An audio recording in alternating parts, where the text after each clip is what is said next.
Morning, Traveler. Morning, Paimon. Looks like everyone's here right on time. Good to see that no one overslept. Says the one who only made it because I was there to get you! Wow, not so loud. You're gonna give me a headache. Well, if you don't do well today, we know who to blame now, don't we? See how your friends talk to me, Kanich? I help you wake them up, make sure everyone's on time, and do I get a thank you, a how? No! I get told off! Mualani's right, though. Hopeless. Every last one of you. All right, moving on. How did you sleep last night, Kachina? I had some nerves at first, but my bed was great. I fell asleep the minute my head hit the pillow. That's good to hear. Maybe you handle stress better than you know. The competition's about to start. Did everyone eat something? A little. Didn't want to overdo it. Oh no! We were so busy focusing on the tournament we forgot to buy something!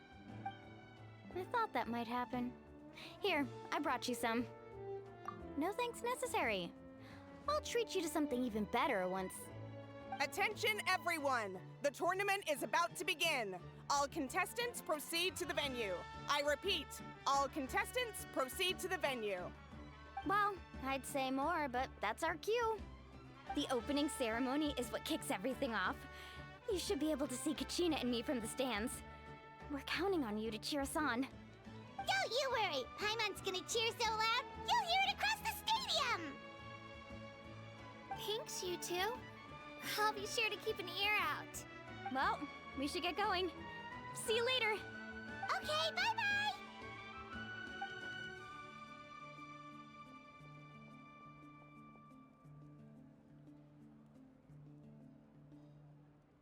Attention everyone! The tournament's about to begin! All spectators, please take your seats. I repeat, all spectators, please take your seats. Oh, that's our cue!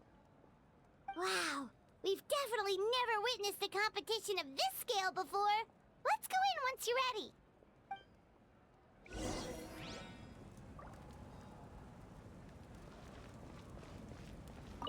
Entering the Stadium of the Sacred Flame, you won't be able to leave the arena once the tournament begins.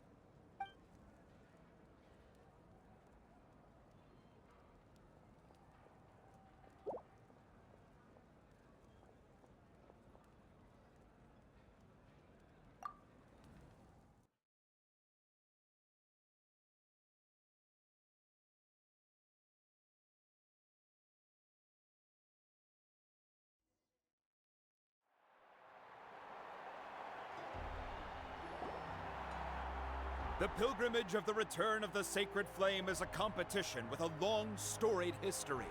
Countless hopefuls have gathered here today, each vying for the same prize, the right to serve their homeland in the Night Warden Wars. Before we begin, allow me to remind everyone of the rules. Today's tournament begins with the team stage, before advancing into individual competition. Each team will board a hot air balloon, which will land at a random location. Contestants must search for fire towers within the contest grounds, accumulate contending fire through combat, and bring a sufficient amount back to the stadium. Defeat in combat, departure from the contest grounds, and running out of time all lead to elimination. Only the strongest teams will be able to withstand the onslaught of battle and return to the arena, blazing fire in hand. Only those who emerge triumphant in the team stage earn the right to take part in the individual battles. The outcome of these one-on-one matches not only affects the contestants' individual scores, but also determines their next opponent. After many rounds of battle, the contestants with the top 5 rankings will get the chance to take part in the Night Warden Wars. Now, let us welcome our Archon as she delivers the opening address.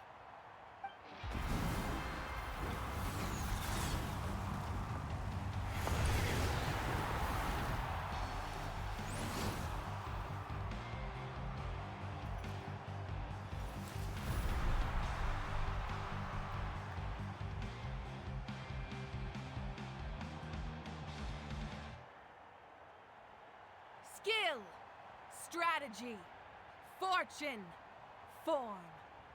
Many factors influence strength, but victory never lies.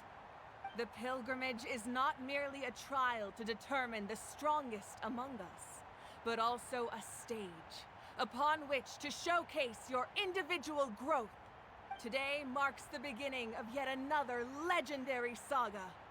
One written in the triumphs of the victors. So, without further ado, let the games begin! So that's the Pyro Archon? Is it just Paimon, or does she seem kind of intimidating? Kachina said she was friendly and welcoming, but, how did she come to that conclusion? Yeah, but it would be kind of rude to bother her during the pilgrimage, don't you think? We should wait for a better time. Oh, look! It's Kachina and the others! Well, folks, it's clear the contestants are already raring to go. The teams will now board their hot air balloons and make their way to the competition grounds. Chaska! Chaska! Yeah! Cool! Do it! Kick their butts, Itzna! Go, Mualani, go! You can do it, Kachina! And the crowd goes wild! The hot air balloons are about to ascend. Contestants, prepare yourselves to take flight! Remember the rules. The balloons will take you to random locations, and your battle starts the moment you land. Best your competition, collect sacred fire, and bring it back to the stadium. Good luck, everyone!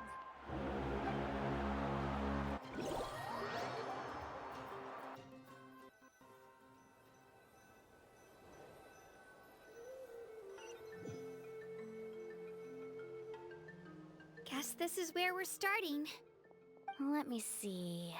It seems pretty quiet around here. Looks like we get to ease ourselves into combat today. Let's head that way. We don't need to worry about avoiding other teams. Anyone that crosses our path can kiss their chances goodbye. Okay, I'll follow your lead. Just remember, don't hesitate. The team matches are all about keeping the energy up. So let's do it!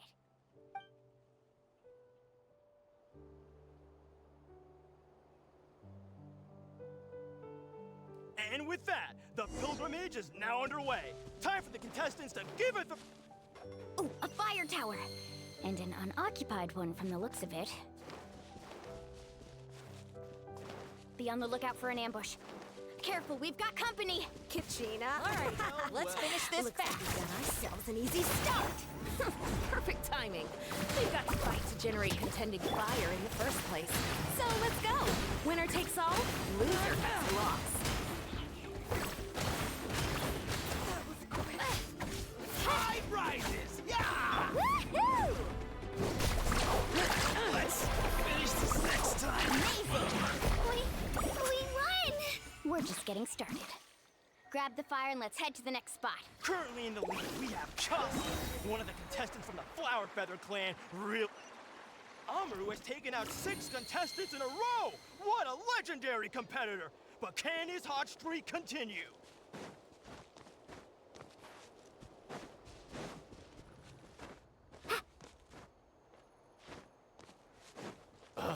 well, aren't you two an interesting duo? How did these monsters make it onto the grounds? It's part of the tournament. You can't handle a few monsters. How are you supposed to... Nicely done, Kachina! Wait, we actually beat a legend! Come on, don't just stand there. Let's grab the fire and go. We have a new team rolling ahead. Mulan and Kachina have already eliminated several favorites for the win. Huh? Let's ride! Surf's up!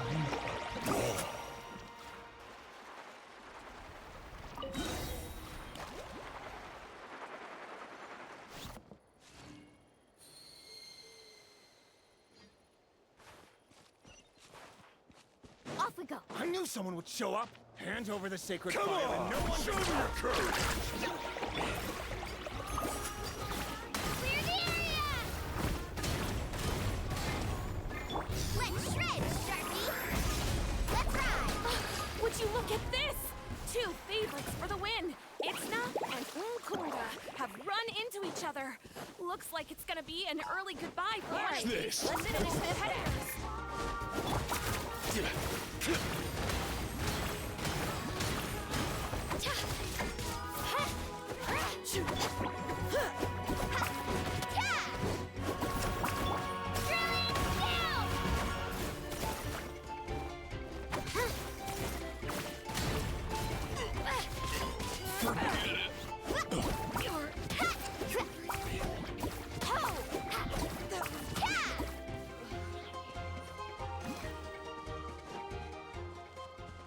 Need a surfboard?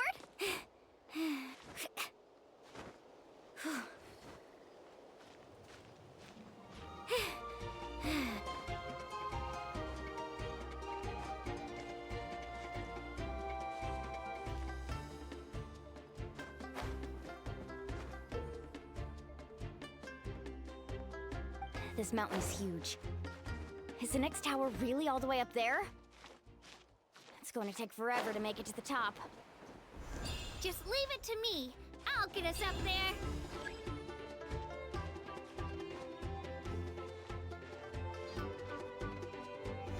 No one fights alone.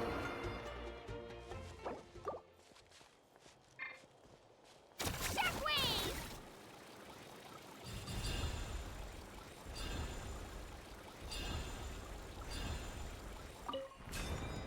We made it! Great work, Kachina! Glad I could help.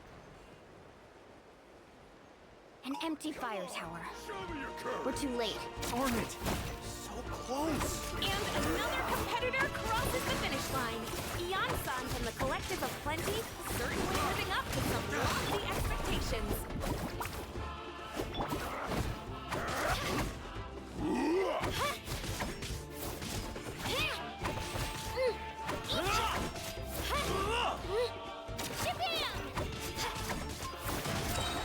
Out of the way or get blown away!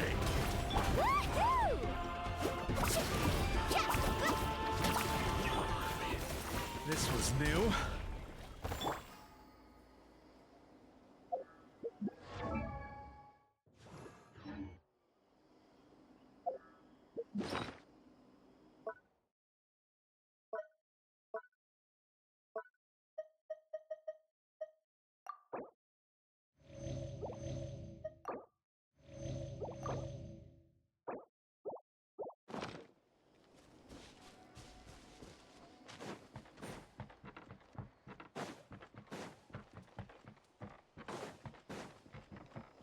Kachina, is that you? I'm sorry about this, but since we ran into each other, I can't just let you pass. If you want glory, you'll have to go through me!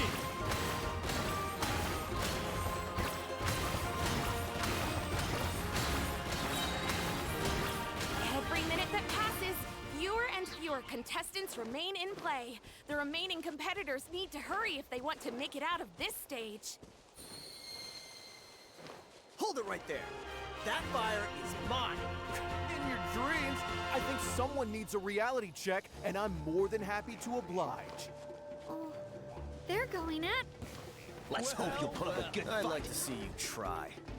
Hey, Let's work together. Good idea. No way I'm letting you run out. Let's go.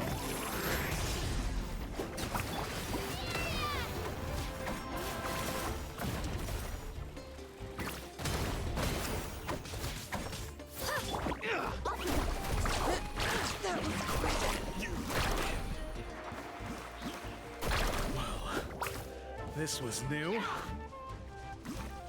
We've collected enough sacred fire. Still doing all right, Kachina? Yep, all good. All right, let's finish this fast. Oh, we're running out of time. There's a spirit way over there. We can ride it back.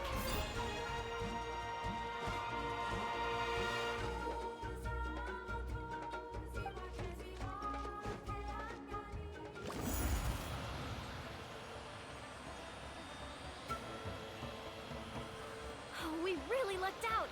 Just grab onto me, Kachina. I'm not sure if you remember, but people from my tribe can ride spiritways over great distances. It's all smooth sailing from here. Thanks, Milani. Hey, what are you thanking me for? We won as a team. There's no way I could have taken on that many people without you. Have a little faith in yourself. You're already a great warrior.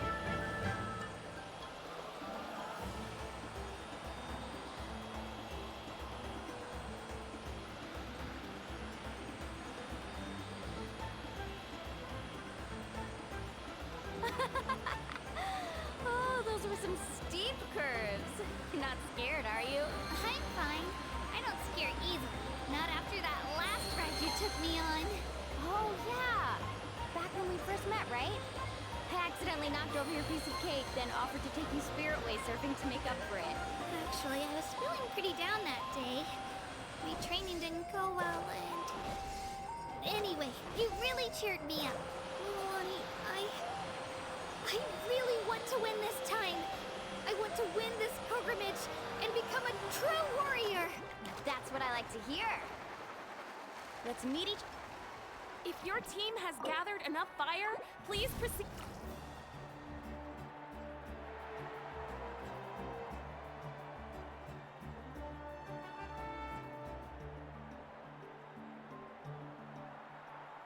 Congratulations, Milani. Congratulations, Kachina. You've successfully cleared the team stage. Amazing! Congratulations! Congratulations! Keep it up, Milani! Kachina! Milani! Kachina! Milani! Woo! Kachina! Mualani! You two can take a short break while the team stage comes to a close. We'll draw names to determine the individual matchups in a moment. After that, we'll proceed to the next stage of the competition. I wish you both the best. You two are assigned to different lounge areas. If you'll follow me, please, Kachina. Solo battle's next. And I was 3 wins short last time. I've got to do better. Just calm down, Kachina. You're in good form. You can do this.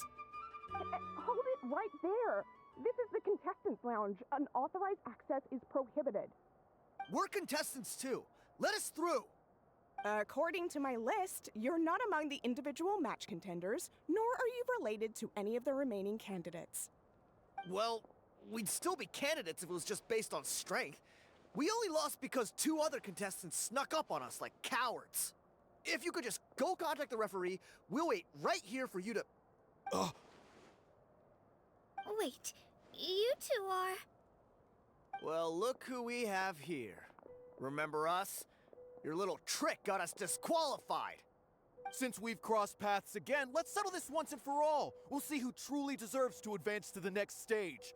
Fight us! Right now? Don't mind him, Kachina. Tournament rules place you under no obligation to honor that request. A loss is a loss, and that's final. You! Don't just stand there! Get security over here now! Forget the rules. Isn't the pilgrimage about picking the strongest warriors? She just happened to catch us off guard. It was all luck. Exactly. Now's our chance to duke it out fair and square. Kachina! Who are you? Traveler, Paimon, what are you doing here? We just came to have a chat, and then all of a sudden, these guys were threatening you! Huh. You're not bullying Kachina on our watch! Thanks, you guys. I don't know your names, but if you really want to face me, I'll allow it. It has to wait until after the tournament, though. I need to focus on the upcoming matches. I don't want to let my parents down, or any of the friends who helped me get this far. That's enough, you two. Being caught off guard is not an excuse. You think you can cry foul play when you face the abyss? If this behavior persists, you may find yourselves barred from future competition. Whatever. Let's go. Are you alright? You're not hurt anywhere, are you? No, thanks to you. To be honest, I totally blanked out just now. I had no idea what to do. Right. I'll show them what I'm made of. That sounds more like it. You can do it! I heard there was trouble. Has the situation been resolved? Yes. It was nothing out of the ordinary. A couple of sore losers coming to stir up trouble with the contestants. Some people are so obsessed with glory, they can't even bear the idea of failure. I hope you don't let them get to you, Kachina, because you'll need to get ready. Your match is up soon. That came up quick. All right, I'm coming. Well, guess I'm off.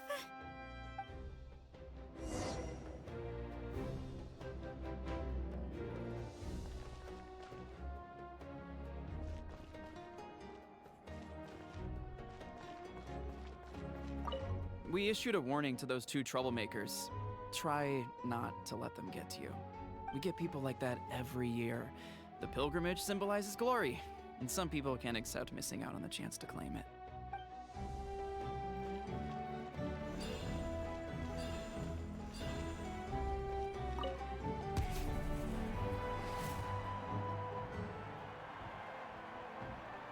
You must be Kachina. You know, people told me I got lucky in the draw, but I beg to differ. There are no coincidences in the arena. If you're standing here, it means you're strong, no matter what anyone says. So, I'm looking forward to seeing what you're made of. The team stage ended before I had my fill of battle. I hope you don't disappoint. Well, anything you want to say in return? I won't lose to you. Not when so many people are supporting me and cheering for me. And I really want to earn a spot in the Night Warden Wars. All right, our contestants have each said their piece. To your places, everyone. And begin!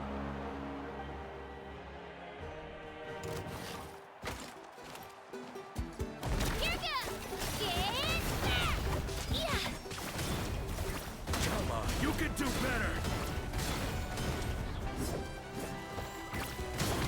That's more like it. Again!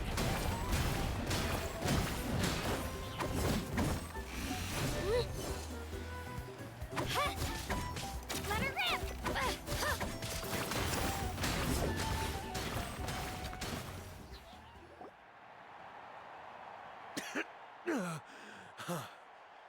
I actually lost. Knew I had an eye for the good ones. Guess that means I was right about you all along. Congratulations to Kachina for taking the win. Let's give her a round of applause, everyone. Now, diving into the other matchups. That's one down! Woohoo!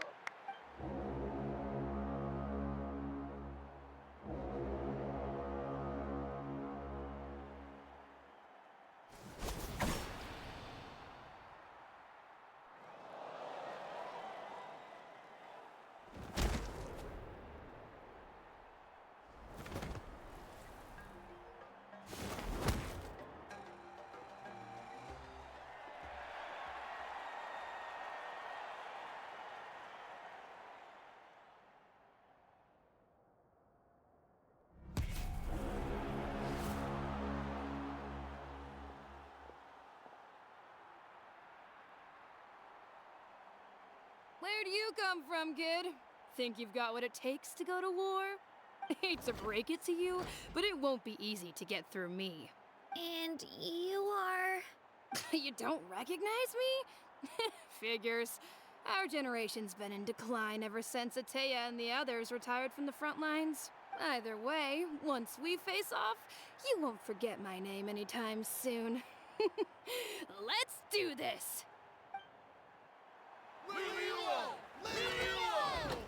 Hear that? The exhilarating cheers of the crowd. That's why I'm here.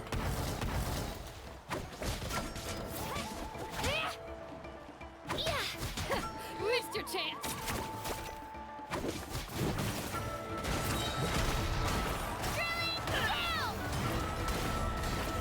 Looks like it's time to get serious!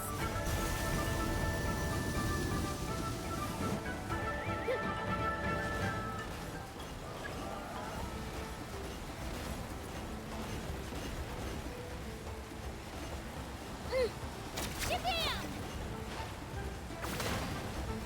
Yeah!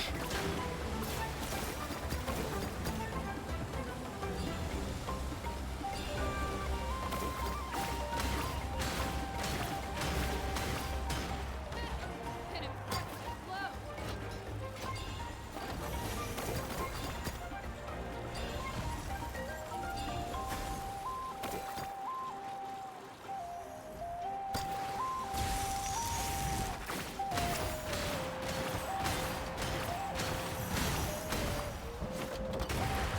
Let her rip!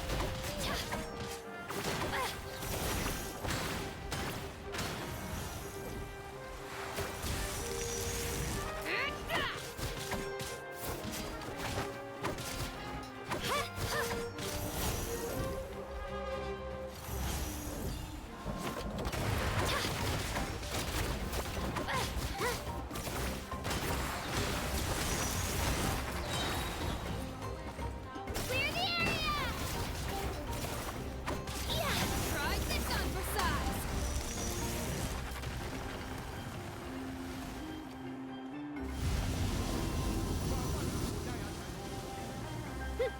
Shabam!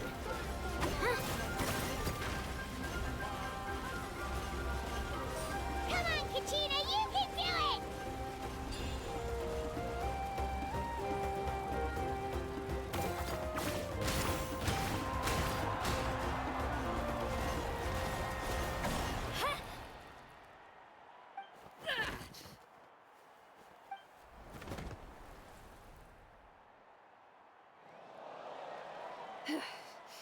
Gotta hand it to you, kid. You really impressed me. I take back what I said before our match. You've got what it takes, Kachina. Youngsters like you, you'll forge your own miracles. And it's Kachina for the win! We'll now head into a short break as our contestants prepare for the final round of competition.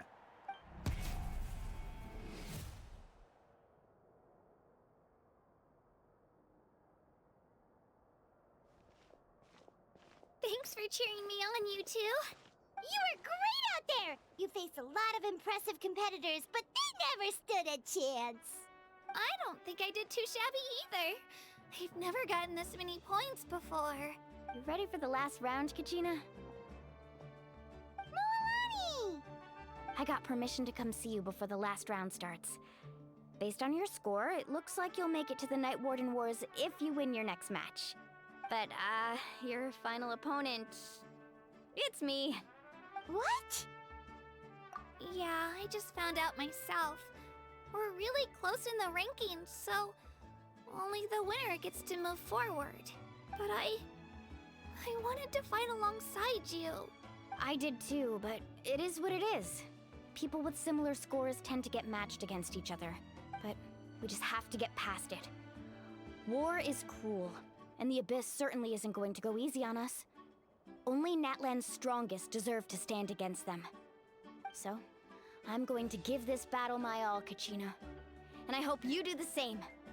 To hand victory to your opponent is to take pity on them. But no one's asking for pity here, yeah? So, you ready? I'll do my best. Atta girl. So, if one of you has to lose, Who should we cheer for then? You mean one of us is destined to win? It's something worth celebrating either way. I'll be happy no matter who wins. And I know you feel the same way, Kachina. So, don't overthink it. Let's just have ourselves a good match. Traveler, Paimon, I'll see you after the match. Kachina, I'll see you on the field.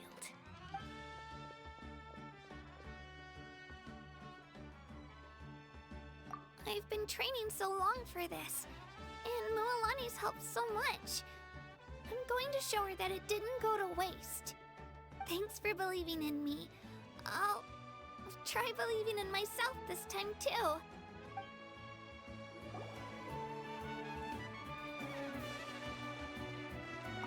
A competition is no place for regrets. Leave it all on the field. I have faith in you.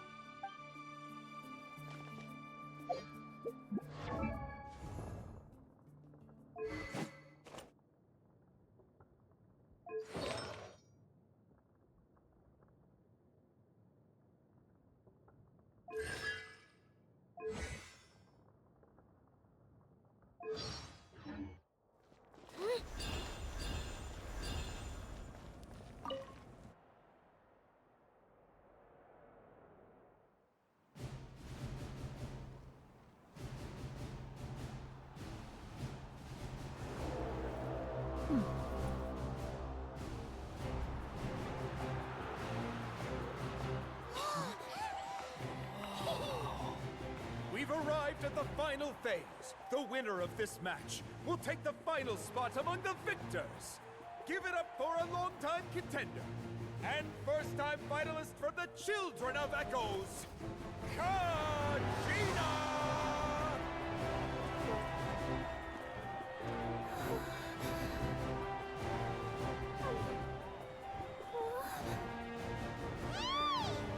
You get this, Kachina! And her opponent from the people of the Springs, a young prodigy and Night Warden Wars veteran, Mualani! This face-off between old friends promises to be an explosive showdown. May the best warrior win! You've come so far. Still nervous? Why does it have to be you? Still, I'm glad in a way. Even if I lose, I won't have any regrets. Come on! Kachina, this is no time to be modest. I know you want this more than me. And it's about time you start sounding like it, okay? I want to win. Mualani, this one's mine.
Look.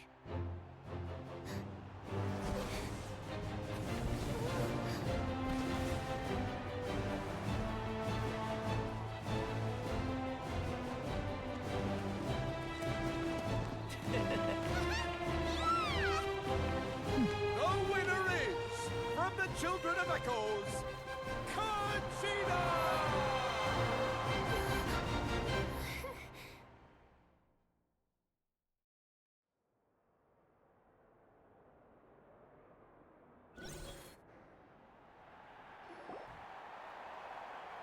And with that, the winners of this pilgrimage have been decided. Put your hands together for our victors as we welcome them to the stage.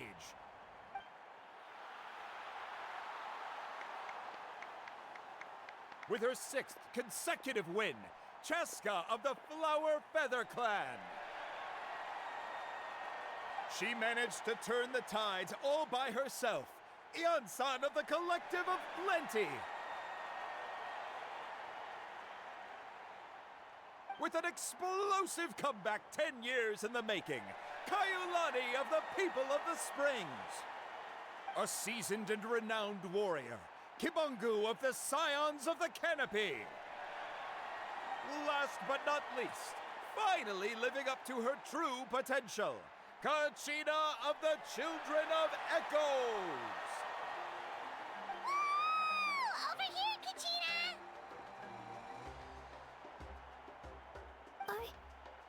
I made it. Feels like a dream. This is no dream. Your strength is what got you here. We'll be going to war together. It's an honor to fight alongside you, Kachina.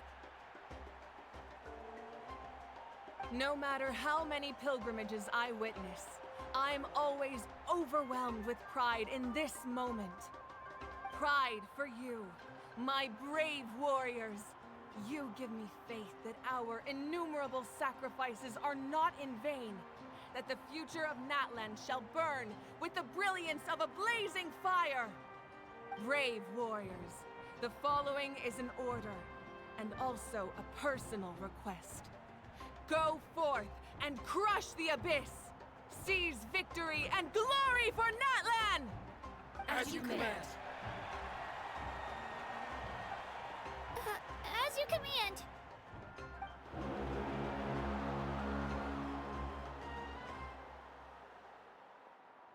Traveler, Paimon, there you are! I wanted to thank you for supporting Kachina back there. She really has grown into a formidable competitor. She deserved that win. Not that it feels good to lose, but I'm happy for her. It's definitely bittersweet, though. Hey, wanna go for a walk? Kachina and the others will be busy fighting the Abyss, so why don't I show you around Natlan for a while? Sure. What do you say, traveler? Something on your mind? Listen, I'd be lying if I said I wasn't worried. But she's got experienced, powerful companions to take the lead. I'm sure they'll be fine. Glory always comes with a risk. If victory was assured, no one would take pride in it. She's not one to fall so easily. She bears the ancient name Uthabiti, after all.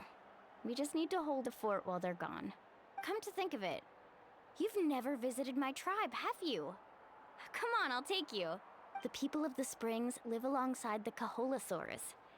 Our tribe is an ideal spot for some R&R. I'll take you to all the best spots. You'll love it. Looks like you beat me to it. Kinich? I was planning on inviting you to visit the Scions of the Canopy. Most of the adventurers that belong to the guild come from my tribe, so I figured you might be interested. Hey, first come, first served. You snooze, you lose, Kinich. Yeah, you were first. Still, Traveler, Paimon, feel free to stop by if you ever have time. You're always welcome. Yeah, thanks for inviting us. All right, let's pack up and head out.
Add Astro. Thank you for Add Astro.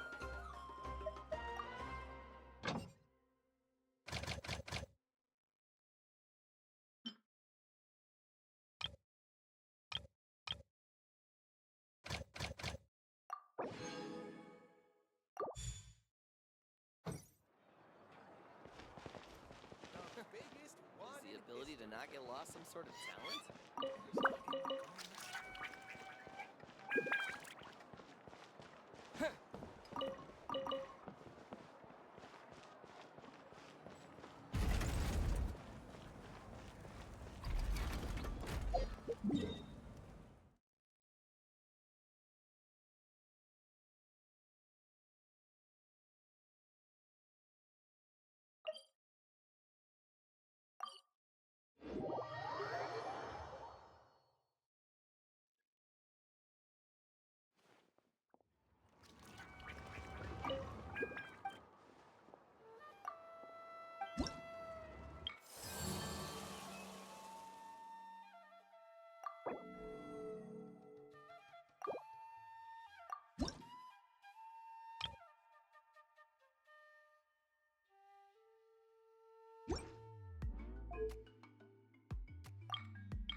She's not back yet. Oh, I hope nothing bad happened to Master Cheffin. Hey, that little kid is crying. Wonder what happened. Let's go check what's wrong.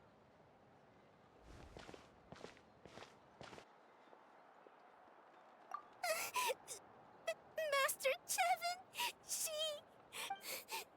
she went to gather volcanic crystals, but she's still not back yet. I told the guards, but they said they don't have people to spare.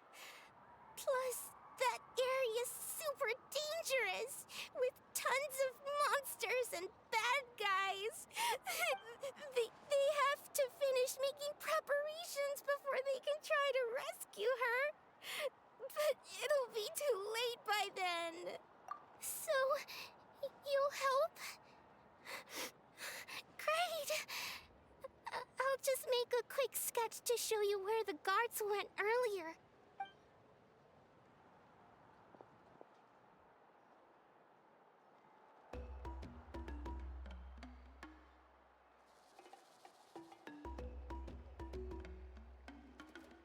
They said Master Cheffin might have stopped around here.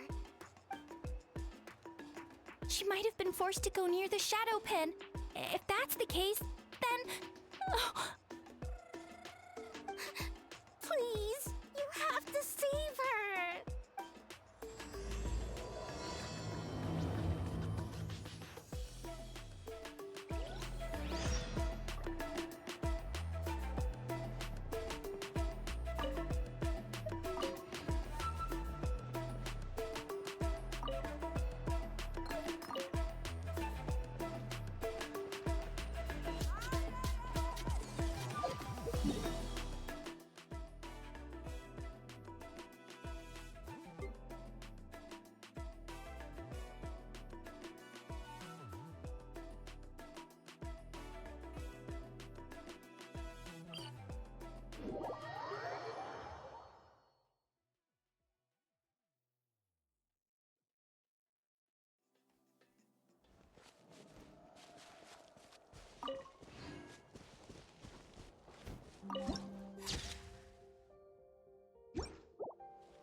for like a second, and then she was suddenly pulled into this strange place with a huge ectomisaur.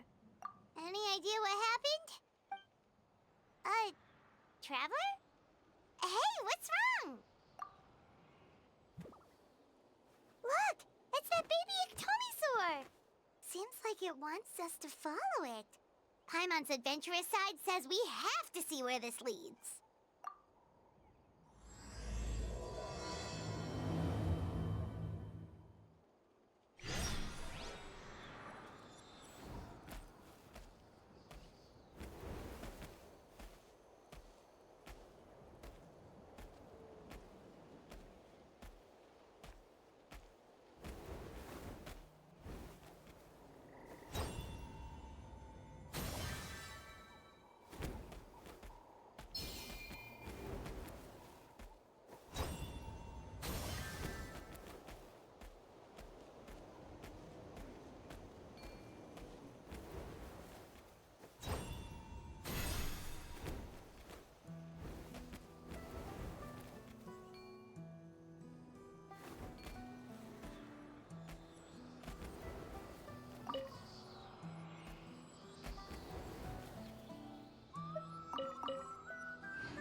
Aerial assault!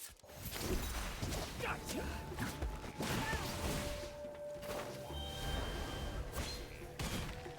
Wind blade! Our bond is strong. Booba, get them! Whirling snow! Ha!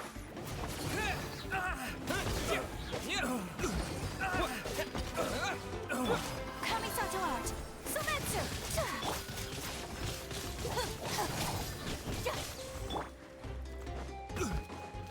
With the wind! At the frying pan! Stand with me!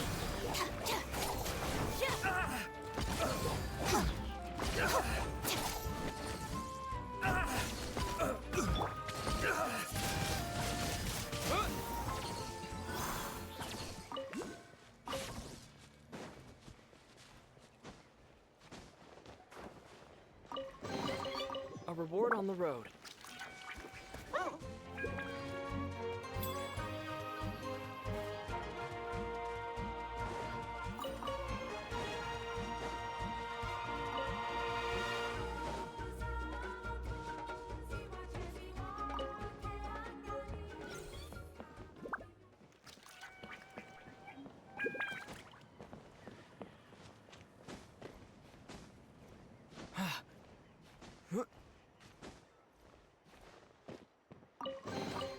A reward on the road.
Watch this!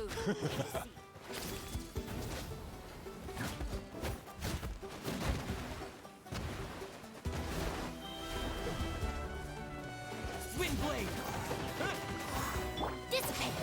Full speed ahead! Power rises! Yeah! Nice and spicy! My apologies! Tide rises! Yeah! Out of my way! Stick around! The tide rises! Wind blade! You're... Stand with me! Full speed ahead!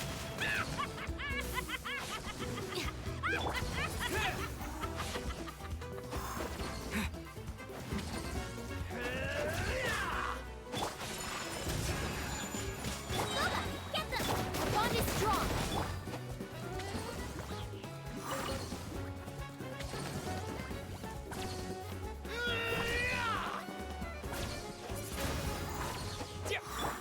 Embrace the ice!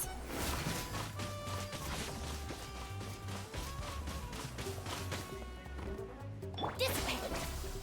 The tide rises! Let's finish this next time. All right, this'll do.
He's closer to comfiest after all.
Are you here to help find the baby saurians?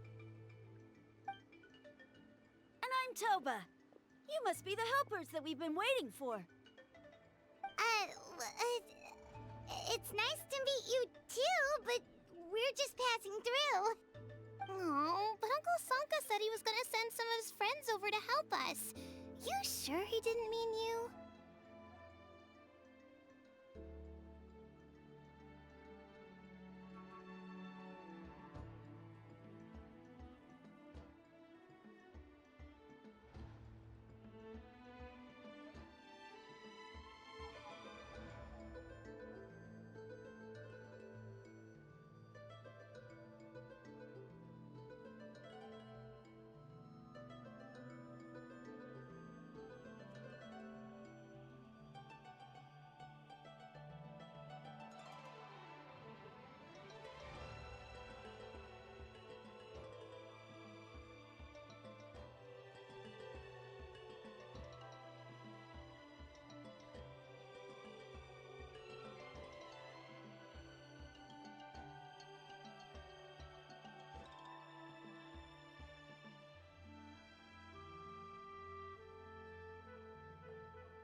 Yeah, sorry.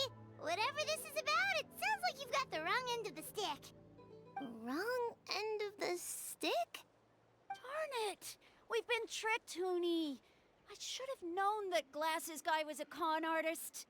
What are we supposed to do about the baby saurians now? Time's running out. It's okay, Hoonie. Don't worry.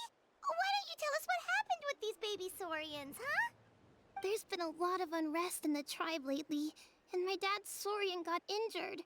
Her name's Nana, and she has 3 little babies. After what happened to Nana, her babies were so scared that they ran off and hid.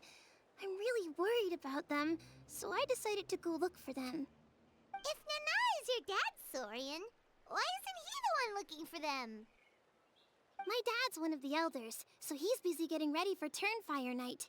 It's a really important ceremony, more important than this, anyway. I'm not supposed to be out here either, but I snuck out without telling him. I didn't think it would take very long, but then that guy we ran into made us tell him loads of stories, and it wasted so much time. Yeah, he was so selfish. He doesn't have a heart. It's all right. Don't let him get to you. We're here now and we'll help you because we care a lot, don't we, Traveler? They should be. I already managed to find their tracks, and it seems like they're hiding on the cliff. Really? Wow! Thank you so much, Mr. Traveler and Miss Paimon. Awesome. You gotta be careful out on the cliffs, though. They're really steep. Even grown-ups have trouble climbing them.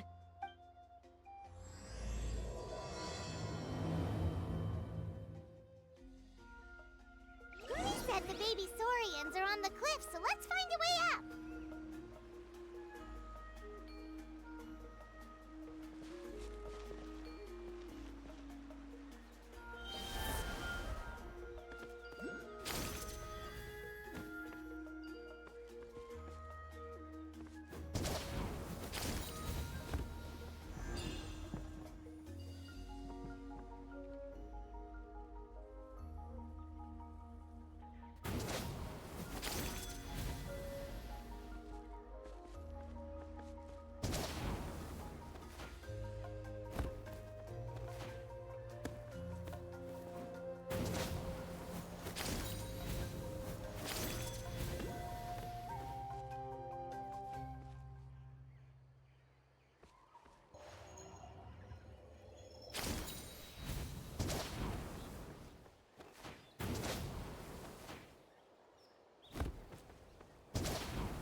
for launch! Windblade! You Our bond is take flight! Boba, get them!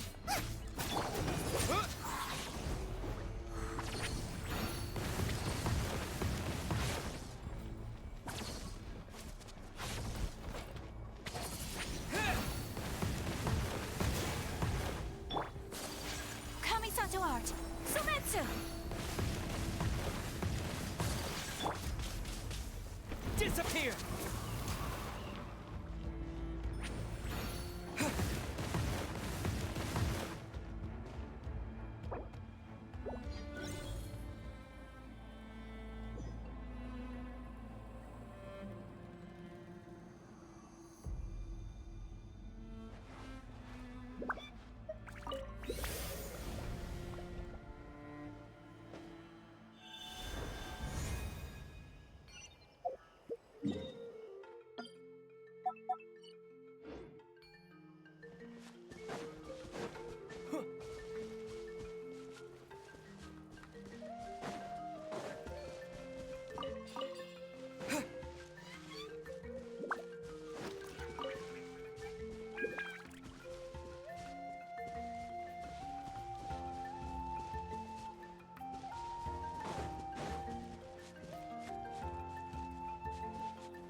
We found them! Wait, but what's that other... A how? Well, if it isn't the gruesome twosome who wormed their way into our servant circle of friends. Still awestruck from the last time we met? Would that be why you hastily scrambled up here to pay your respects the moment you saw us? I suppose we can't blame you.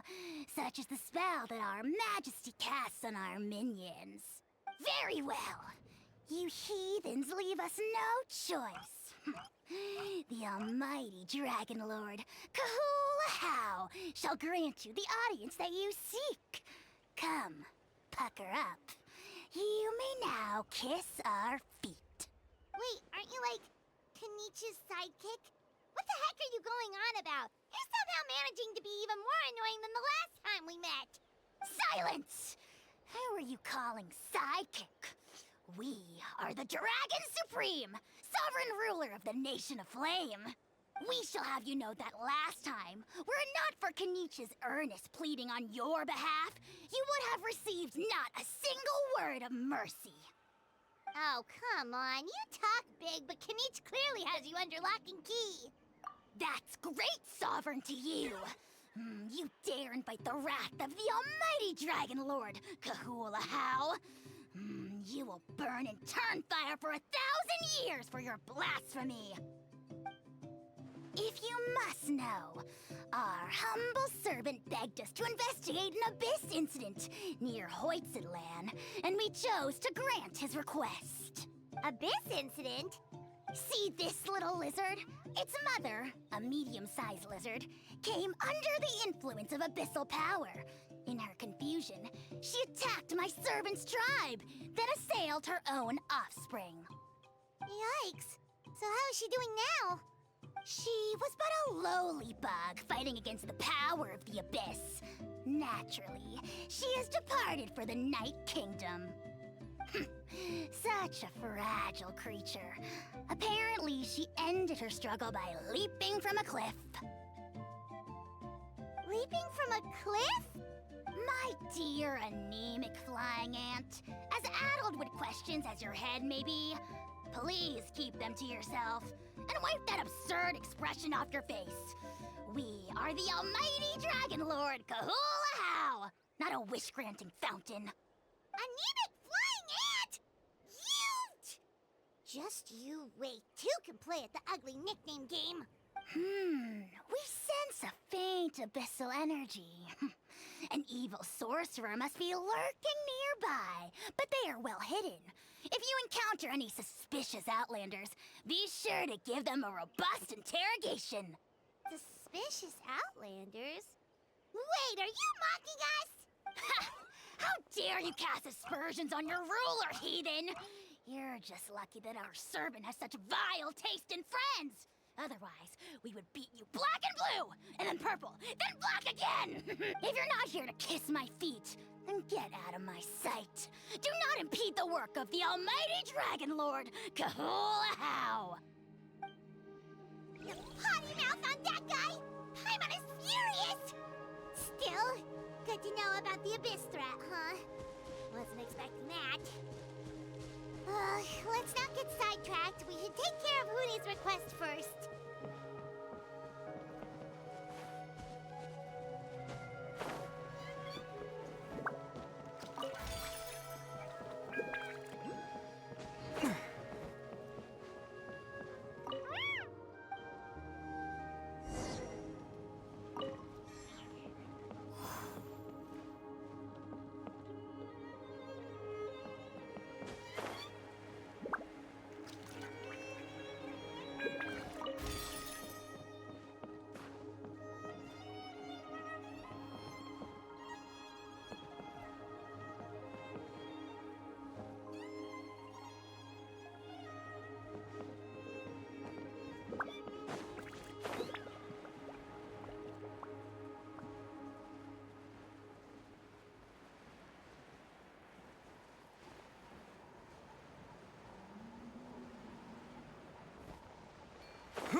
Wow, you're back already? That was so fast. I'm so glad that the babies are all right. Thank you both so much. Now we can finally go home and stop worrying about them. You're welcome. Pizza cake! You're not from Natland, right? Because your clothes look different than ours. Hey, you must be tired after all that climbing. You should come take a rest at my house. Yeah, please come. I promise you'll get a big Scions of the Canopy welcome. We love having guests, and you're really nice people. Not like Glasses Guy. By the sound of it, Glasses Guy wasn't from Natland either, right? Uh-huh. Well, his clothes sure weren't. You know what? Now that I think about it, there was something really fishy about him. Really? Maybe he was the suspicious Outlander that Ahau mentioned. Sure, if you're interested. Oh, let me think. How did the conversation go again? Oh, please, mister. I've told you so many stories already. When are you gonna help me find the baby Saurians? Just one more story. One more, I swear. Why don't you tell me more about that ball of fire? I heard that there was a huge transparent ball of fire that used to burn 500 years ago, 1,000 years ago, maybe even further back than that. Oh, you mean Turnfire. That's where the ancient name Mollypo comes from. Oh, wow. So it was the origin of an ancient name. That's impressive. Uh-huh. There's a story behind every ancient name. The legend goes that the Turnfire first appeared in the era of the Grand Alliance. It was used by the tyrant Och Khan to rule over Natland and oppress anyone who opposed him. Turnfire is different from normal fire. If you get set on fire with it, you'll feel horrible burning pain from behind you, but you won't die from it right away. And whatever you do, you mustn't turn back to look at it. Why? What happens if you turn back? As soon as you turn around, poof! You get burned to a crisp. Well, good golly gee. I mean, it's one thing to singe someone's clothes, but burning people alive? That is a big no-no in my book. Right? How nasty is it to burn someone from behind and not even let them turn around to look? Ochcon really was an evil tyrant. Yes, shocking behavior. Now, let me guess. Eventually, a valiant hero came to save the day? That's usually how these stories go. Good guess, Uncle Glasses. Seems like you really know your stuff. The hero was called Yupanqui. He's the ancestor of our tribe. Yupanqui was friends with Ochcon the Tyrant, and also Shibalanke, the first Pyro Archon. He was working as an ordnance officer for the Grand Alliance at the time. He didn't like how Ochcon was such a cruel tyrant, so he stole the Turnfire and threw it at the Ochcon's army. The soldiers couldn't defend against it, and they all got turned to ash. And that's how our ancestors set our people free. But just as he was about to leave the city, he thought he heard Ochcon calling out to him from behind. It caught him off guard, and he turned around to look. But Ochcon wasn't there. All he saw was a city burned black, an army in ruins, and giant flames reaching up into the sky. A split second later, the flames he saw burst out from inside his eyes and swallowed him up. All it took was a single glance. As soon as he looked back, he was burned to a crisp. The question is, was this the price he paid for stealing the Turnfire, or the price of turning back? Nobody knows the answer, but the fire that consumed Yupanqui burned more fiercely than any other. It burned for 100 days until it burned a hole right through the ley lines. And then, the flame dropped into the deathly dark Night Kingdom, where it still burns to this day. The grown-ups say that it lights up the path that leads to the next life. But for the dead to be reborn, they have to accept the flames and be purified by the fire first. It's like a final look back at your life, where you have to answer for everything you did. Anyway, that's the story of Yupanqui's Turnfire. Ah, a fine parable indeed. So, is it true? Is it really possible to find this fire in the Night Kingdom? I don't know. I think it's just a story. Either way, I assume this name has been passed down in your tribe ever since? Sure has. It went to Burkina, the hero that we celebrate on Turnfire Night. But that was 500 years ago. Yeah, and now it belongs to Kinich. So we often call him Malipo Kinich. Kinich, huh? All right, Uncle Glasses, that's enough stories. Now, can you please go find the baby saurians for us like you promised? I would, but doesn't the legend of the Turnfire teach us not to look back? Let's not go dredging up the past. Tell me more about this Kinich guy. One more story, I swear. Starting now.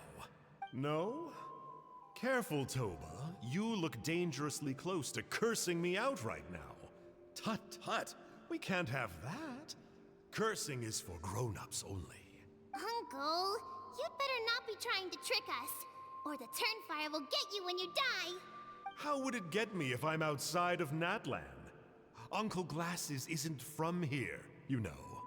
Unlike you. Huh? Wait. Is that?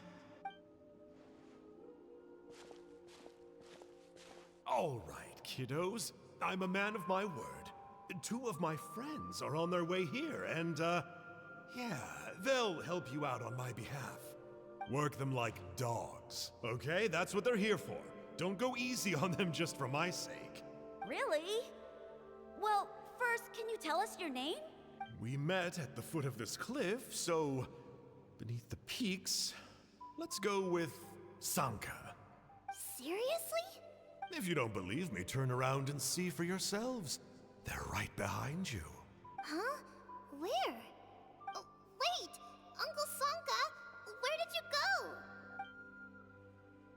Yeah, definitely a fishy character.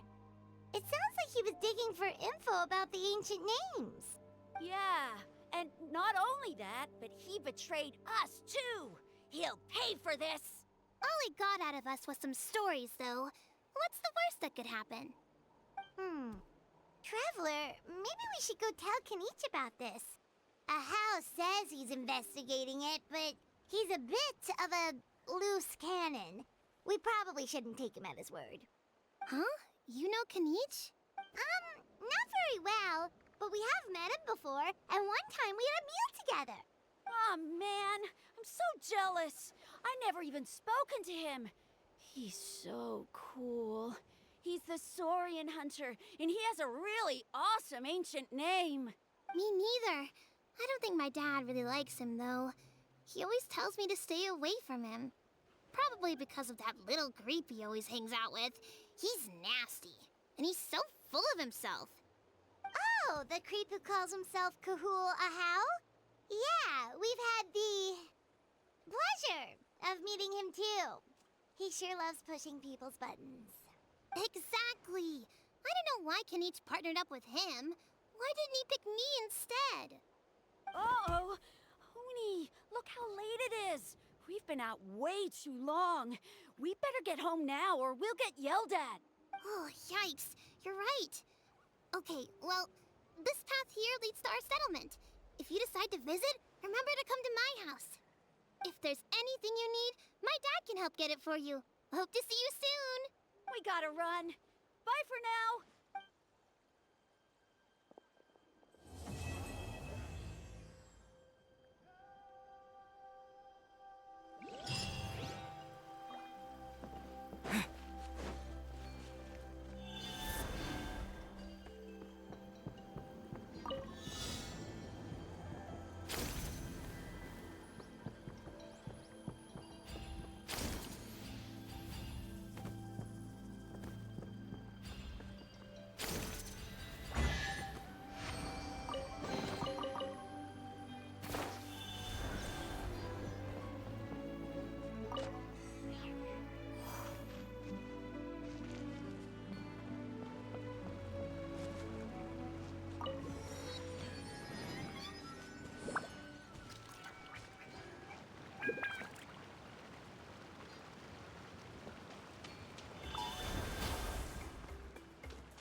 Huni, what were you thinking going out by yourself?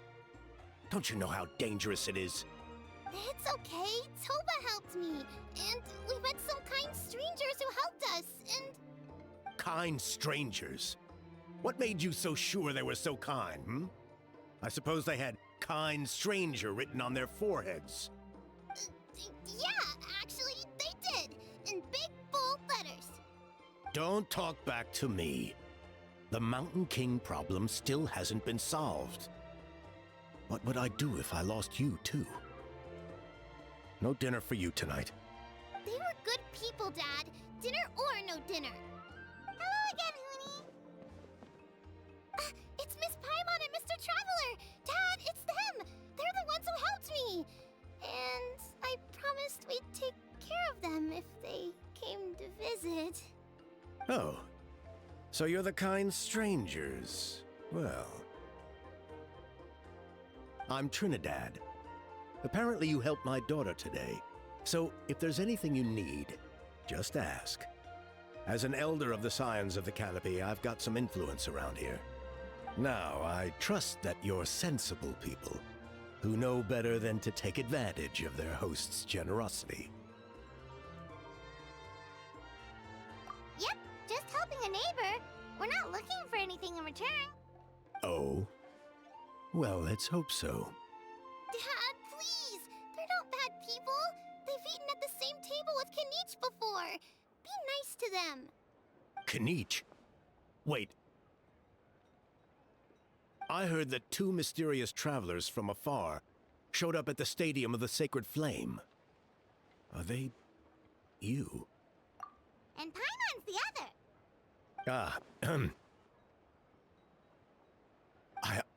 I do apologize. A lot's been going on in our tribe lately, and I suppose the pressure must be getting to me. I can't believe I was so rude to you. I feel ashamed. We got off on the wrong foot. Can we start over? Oh, now we're talking. Seriously, though, don't worry about it. Already forgotten. We're just happy to see Huni got home safe and sound. You've just arrived, I take it? It would be my honor to give you a hero's welcome tonight. Careful now. That's quite an about-face. We've heard that kind of thing can lead to spontaneous combustion around these parts.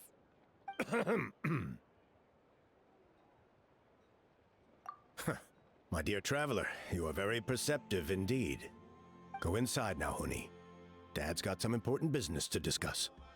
Okay. Look after Mr. Traveler and Miss Paimon. They're very special guests. Well, we'll hear you out, but we can't make any promises that we'll be able to help. This is a matter of utmost importance. Please allow me to explain. For many years, our tribe has celebrated the Turnfire Night. It is a traditional ceremony among the Scions of the Canopy, in which we remember our ancestor, Burkina, and his companion, Kangamato, the Mountain King. Burkina was a hero who bore the ancient name Malipo, and Kangamato was a powerful Yumkasor warrior.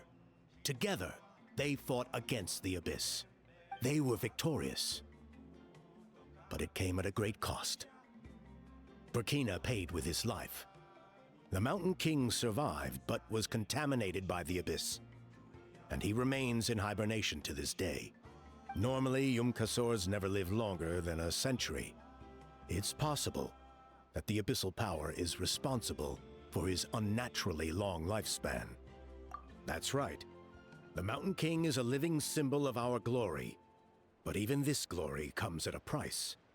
The abyssal power inside him is highly sensitive, and when it is disturbed, he awakens and flies into a blind rage, attacking anything that moves. So besides the ceremony, another important part of Turnfire Night each year is cleansing the abyssal power inside the Mountain King, so that he will remain sound asleep. However, Abyss-related incidents have been on the rise in that land lately, as I'm sure you're both aware. As a result, it has become increasingly difficult to keep the Mountain King in hibernation. Only 5 months have passed since the last Turnfire Night, and he's already showing signs of instability. Has he woken up again? He has. We managed to contain the situation by performing a makeshift ceremony right away. But it was a close call. He could reawaken at any moment. Also, he attacked and wounded my companion, Nana, during the ceremony. She became contaminated by the Abyss as a result. We heard. Such a tragedy. We're really sorry for your loss. Yes. And Nana wasn't the first. Anyway, right now, we're preparing for an exceptional Turnfire Night ceremony. And we need to find a suitable flame bearer. From what I've heard about your adventures, I believe you'd be perfect for the role. Of course. Plus, he's a bona fide hero who's inherited the Malipo name. Oh, you mean Kinich? Yes, he's the one. A hero worth his weight in gold. And unfortunately for us, he's all too aware of that.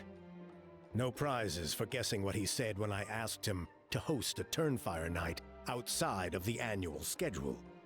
An exceptional ceremony? I'll have to charge an exceptional price. I swear, no other concept exists in that boy's brain. I'm not the one to usually talk about people behind their backs, but I'm convinced the Y-Up got hit on the head and took a wrong turn the day it chose to give that ancient name to him. Have you ever heard of a hero whose mantra is, "What's your asking price?" Oh, and don't get me started on that insufferable How he hangs around with. Thinks he's God's gift to mankind. Pompous fool. Yeah, Paimon has to agree on that last part.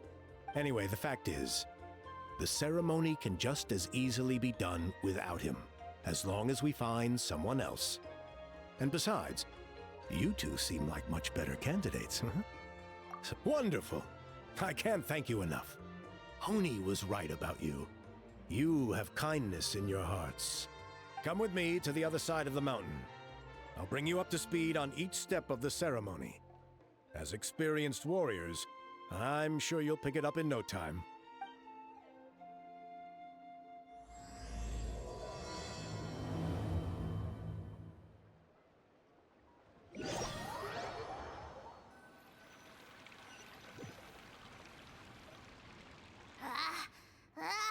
Achoo!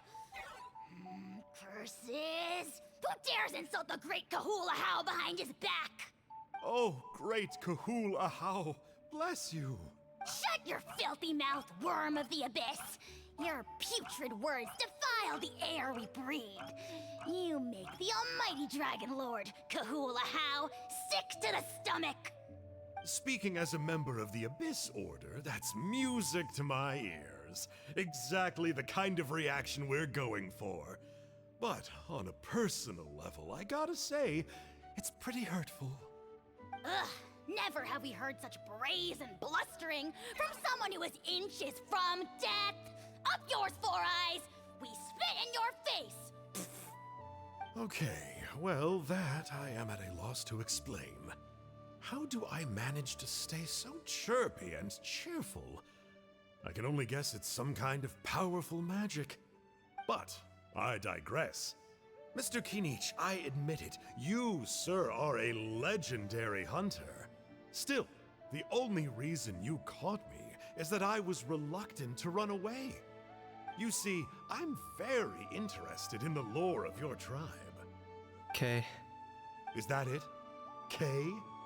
Aren't you intrigued to know what it is about you guys that prompted a visit from the Abyss? It's the extreme sports! The other day, I narrowly avoided getting hit by a very brave soul who just leaped off a cliff. I think you call it bungee jumping? Anyway, I was very impressed. That is what I call embracing the spirit of adventure. Look, I even did a painting inspired by the bravery and freedom of the Scions of the Canopy. You scum-sucking swine! I swear, if you go bungee jumping, it'll be without a rope! Head first off the tallest cliff, with a band of hunters on your tail, and nowhere left to run, and a bottomless cesspit waiting for you on the ground. You say that, but I get the sense that Mr. Kinich isn't planning to take my life right now. On top of that, I'm tired of spying on you from afar. So why don't we just negotiate a comfortable operating distance that works for both of us? I've heard that the most important thing in human relationships is to respect each other's boundaries. What do you say, Mr. Kinich? Or you could tell me what it is you're really after. What? And then I'll name my price.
Emotional support is important.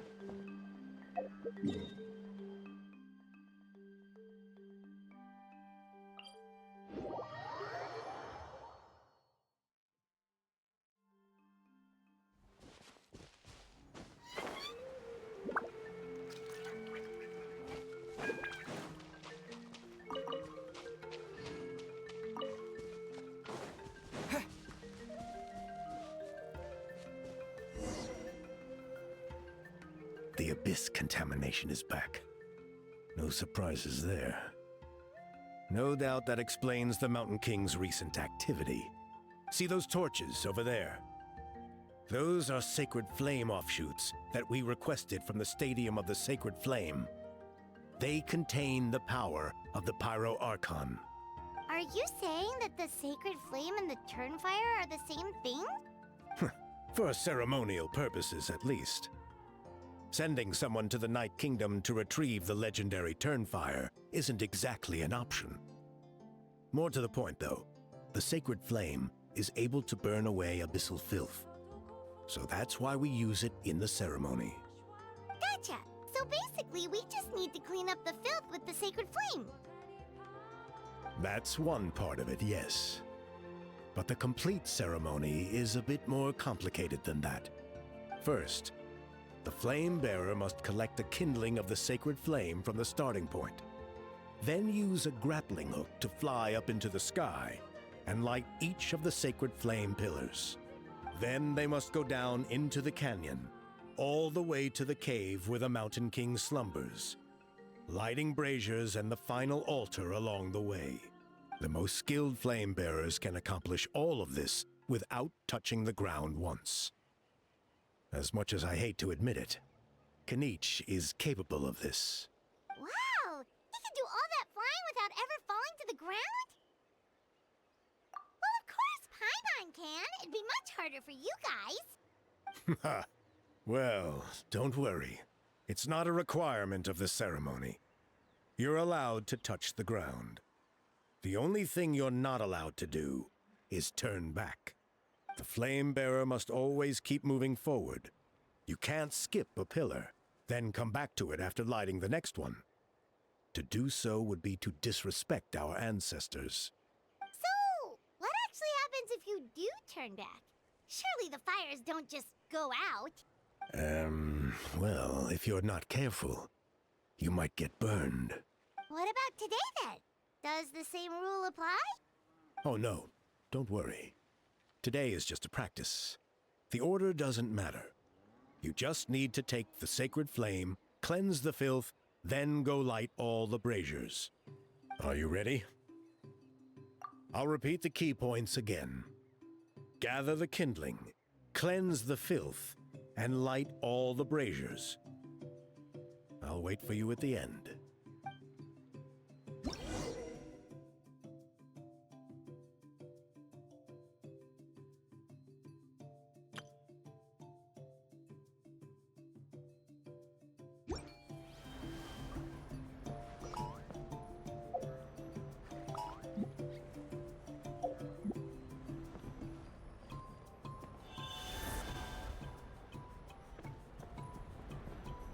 Alright, let's use this kindling to complete our mission.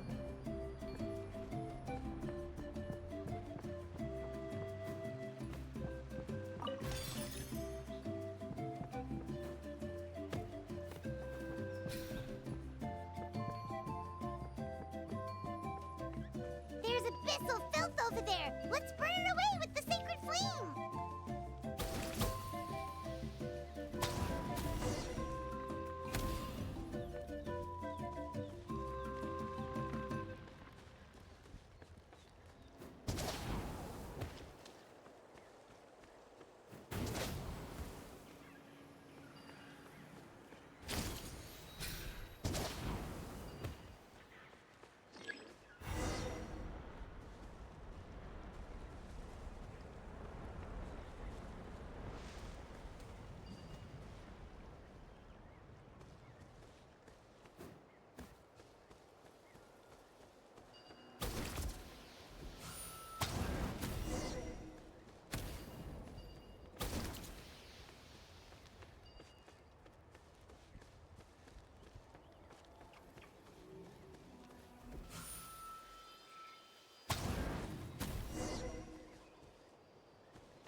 That should be all the braziers. Let's regroup with Trinidad.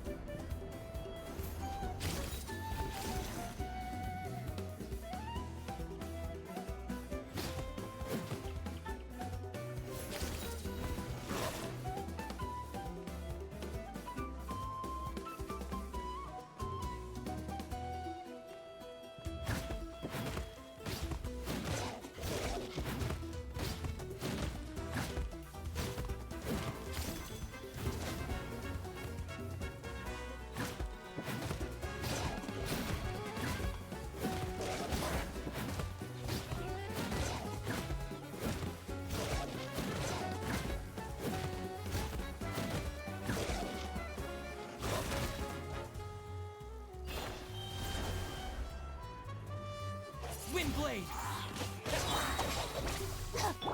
Whirling Snow!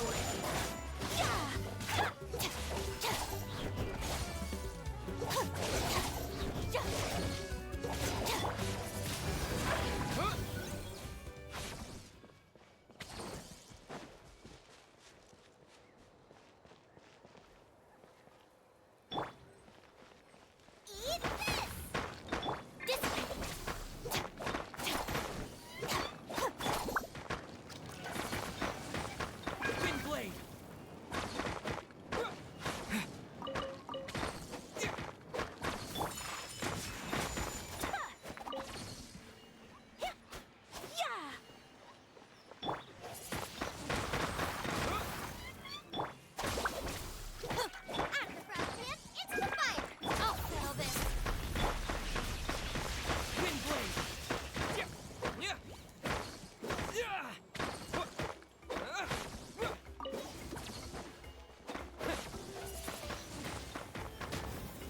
Our bond is strong!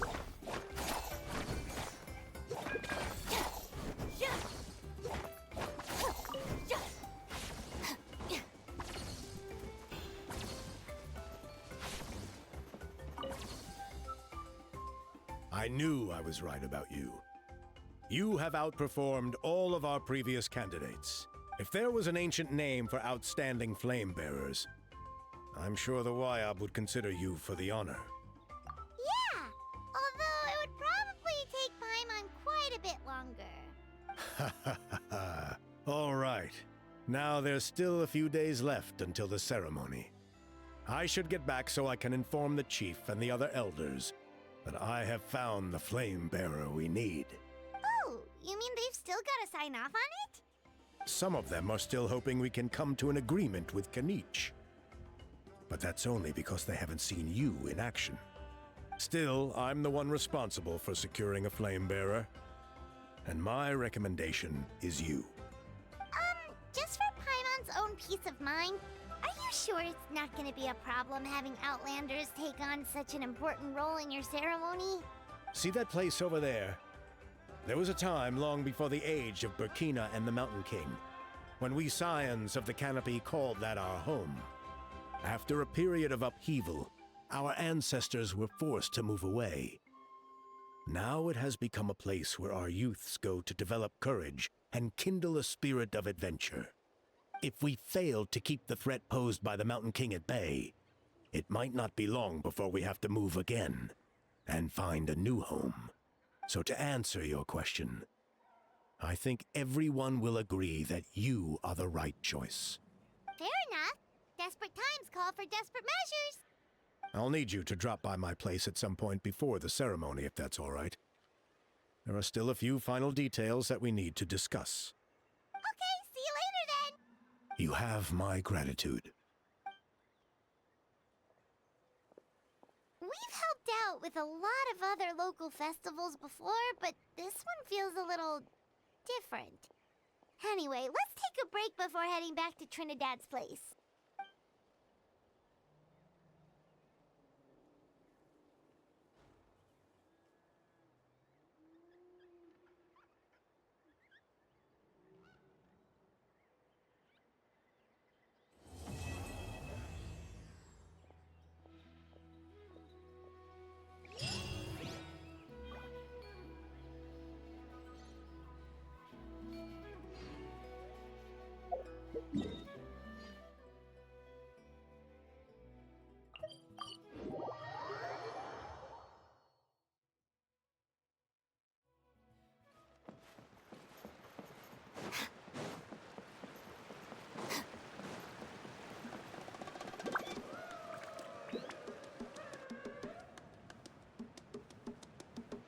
Traveler, Paimon. Kanich! Fancy meeting you here. We've actually been looking for you. I'll get straight to the point. I hear you accepted a proposal from Elder Trinidad. Oh, the, Turnfire Knight, you mean. You were still his first choice. It's just... Oh, jeez. It's not what it looks like, promise. Chill, it's cool. I only mention it because there's something you should know. and I suspect Elder Trinidad hasn't been completely forthcoming with you. His true intention is to resolve the Mountain King problem once and for all. Once and for all? You mean this'll be the last Turnfire night ever? That's right. He wants to use you to send the Mountain King to the Night Kingdom. To the Night Kingdom? You mean... To his death. Whoa! Are you serious right now? You shouldn't go blurting out accusations like that. It could get you in trouble. Too blunt? Okay. I'll phrase it more gently. There is potentially a possibility that Elder Trinidad may be hoping that during the course of the ceremony, you kill the Mountain King dead. But that's ridiculous.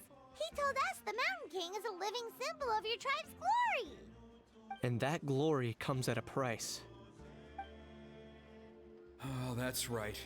The Mountain King is a living symbol of our glory, but even this glory comes at a price.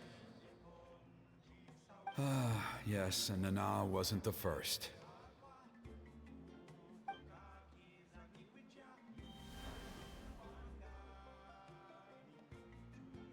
Mm-hmm.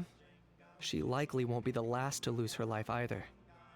Still, is killing the Mountain King really the only way? It seems so extreme. The Mountain King is a unique case when it comes to abyssal contamination. It's eaten away at him for so long that it has consumed him entirely, and the damage is irreversible. That evil power has both driven him insane and kept him alive over the centuries.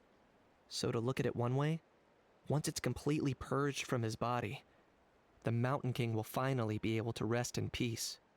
In past ceremonies, we've only purged around half of the abyssal power. This was to strike a balance, to keep him alive, but also keep him asleep. Trinidad didn't say anything about how much power he wanted us to purge, but he did say there were some more details to go over before the ceremony. Then it sounds like you'll know for sure soon enough. If he really asks us to kill the Mountain King, what should we do? I know this must come as quite a shock, so I suggest you act like you didn't hear anything for now. But would you have time to visit the chief after your meeting with Elder Trinidad? I'd like to make a deal with you. What kind of deal? One that comes at a very reasonable price. I'm sure you have plenty of other questions, but we can talk more later. Good. See you soon.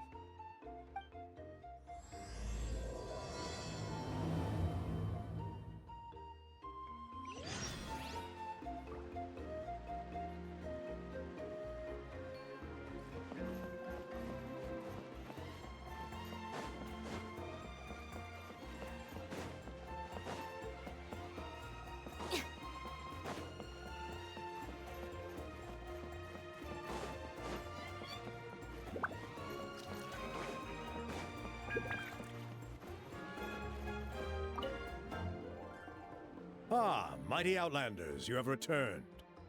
Did you have a good rest? It was, pretty good, yeah. Glad to hear it.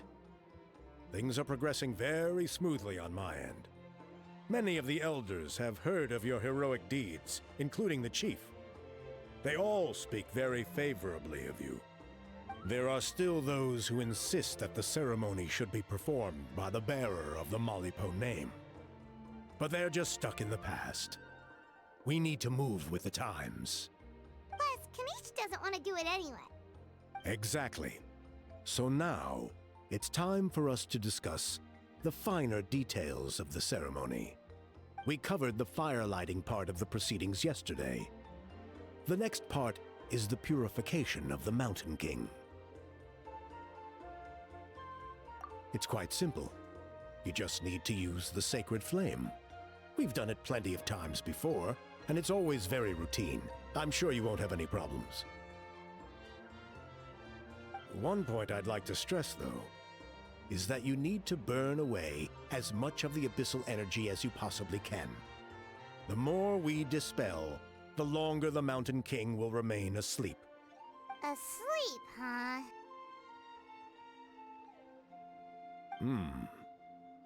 Precisely. In previous years, the Flame Bearer has often been unable to dispel a sufficient amount of abyssal energy. That's the only reason why we have to perform the ceremony on a regular basis. But I understand that you have a lot of experience fighting against the Abyss. And you seemed to wield the sacred flame quite effortlessly yesterday. With your help, I'm optimistic that this time we can dispel all the remaining abyssal energy from the Mountain King's body, freeing us from this ever-looming threat for many years to come. Traveler? So this doesn't faze you at all, huh? You clearly have a lot of confidence in yourself. That's really all you need to know. The ceremony is in 3 days. I'll come and fetch you when we're ready. In the meantime, feel free to look around our settlement. It would mean a lot to the elders if you got to know some of our people. And if you wouldn't mind helping them out with a few errands here and there, that would be even better. So now we have extra errands to run? Maybe we should add a little extra to the price.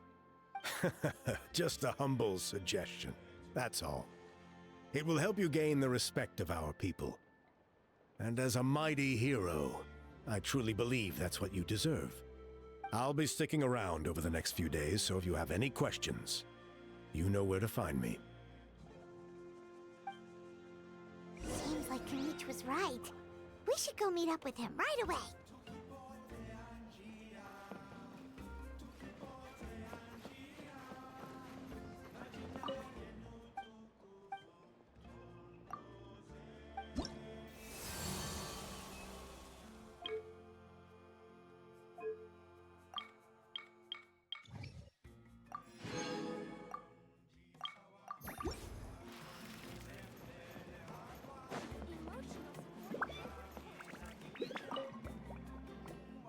Ah, you're here.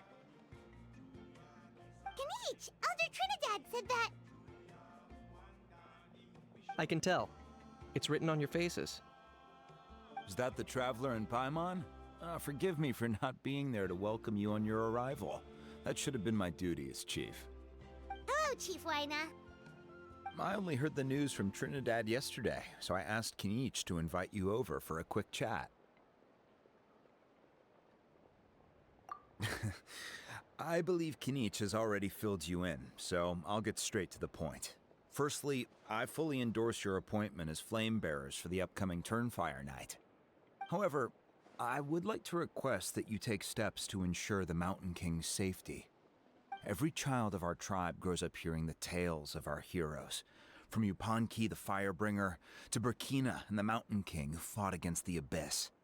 This is our history and our heritage, the source of our pride and the center of our faith. To kill the Mountain King would be to destroy our spirit. I would never be able to face our ancestors in the Night Kingdom. Nana's death was a great tragedy, and I do not blame Trinidad for the actions he has taken. Nevertheless, I cannot allow any harm to come to the Mountain King. The very roots of our identity are at stake. My honored guests, please give this matter your serious consideration. Perhaps there is, but despite all our attempts to contain the situation over the years, we've not found it. Right now, I should like to hear where you stand on this matter.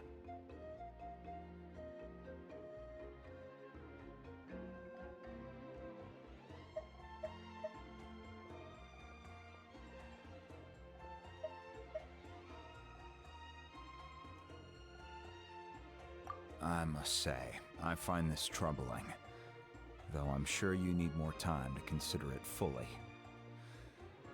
No matter. There are still 3 days left before the ceremony. I hope they will bring you clarity. So, Kanich, earlier you were saying that... Let's walk and talk. I'll show you around the tribe. That works too. Paimon needs to get some air after this.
much.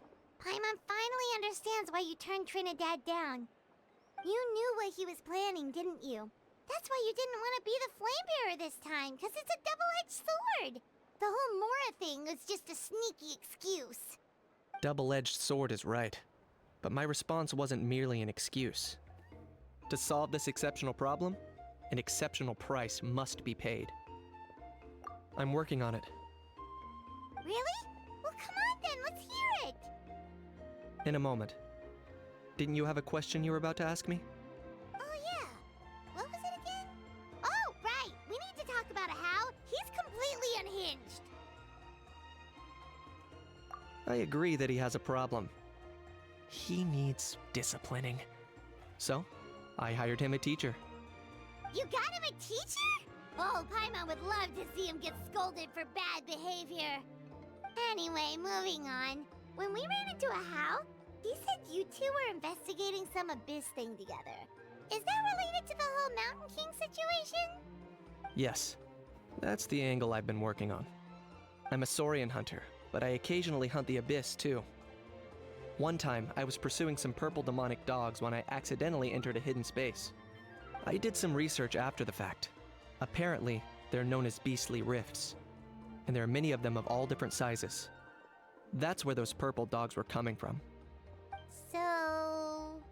So, if we can locate one of these beastly rifts, clear the monsters out, and move the Mountain King inside, he'd be able to continue living, but without posing a threat to the tribe. whoa, that sounds kinda crazy. Would it really work? It's not without its risks, of course. There's a lot of unknowns in the equation. For instance, for all we know, a prolonged period inside the rift could make the Mountain King's condition worse. Still, we desperately need something like this, even just as a temporary measure. You've seen the conflict the issue is causing in our tribe for yourselves, and believe me, it's been a long time coming. The chief is adamant about keeping the Mountain King alive, whatever happens. Paimon can understand. It's less about the Mountain King and more about preserving your culture and heritage. Yes, but on the flip side, you've got people like Elder Trinidad, who is more concerned about protecting the people he cares about, now and into the future. And he has every right to take that view. It's one thing to try and preserve the last remnants of a glorious past, but making your kin pay the price for it? No one can seriously tell them that's a fair trade. You're right. There's no easy answers here. Let's leave that to one side for a moment and assume we go with your plan. How do you actually intend to find one of these beastly rifts? Because at least in our experience, the dogs open the rifts when they want to attack us, not the other way around. I think I know a way. You have any better ideas? Not at the moment, but it just feels like using the power of the Abyss for our own ends isn't gonna end well. After all, the Abyss is what turned the Mountain King into a monster in the first place. People are gonna think you've lost your marbles. If it doesn't end well, then that's the price we pay. Everything in the world comes at a price. Even when Yupanqui the Firebringer stole the Turnfire, it cost him dearly. The Mountain King's erratic outbursts have brought tensions within the tribe to a boiling point. Unless this gets resolved quickly, everyone will be stuck in a stalemate. All right. So what's this deal you wanted to make with us? We're hardly experts on exploiting abyssal power. All I need you to do is keep people away from me. I'm getting harassed on a daily basis by people trying to convince me to be the Flame Bearer. I can't afford to waste all my energy dealing with them. If you help me out, there'll be a gift for you in return. Ooh, what kind of gift? Something well worth your while, I'd say. Just keep doing what you've been doing. Ingratiate yourself with the tribe's people, so everyone comes to terms with the fact that we have a new Flame Bearer. That way I won't have an endless stream of people coming to beg me to join the ceremony, and I can focus on finding a way to summon the Beastly Rift. Then, when the day of the ceremony comes, we'll move the Mountain King into his new home. Still sounds pretty crazy. Even for a daredevil like you, that's dangerous. And even if it works, what if neither Chief Lina nor Elder Trinidad are happy with it? Have you thought about what you'd do then? At least the two of them would finally be on the same side of the issue. leaving only me on the opposing side. The tribe needs leaders like them far more than a Saurian hunter for hire like me. Huh. Can I take that to mean we have a deal? For sure. And who knows? Maybe we'll come up with an even better solution to all of this in the next couple of days. Great. Well, for the next couple of days, please spend some time among the tribe and lend a hand wherever you can. I'm sure everyone will be swept off their feet when they meet our new flame bearer. Good luck to us both.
This realm is...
If you ever...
We meet again. Huh.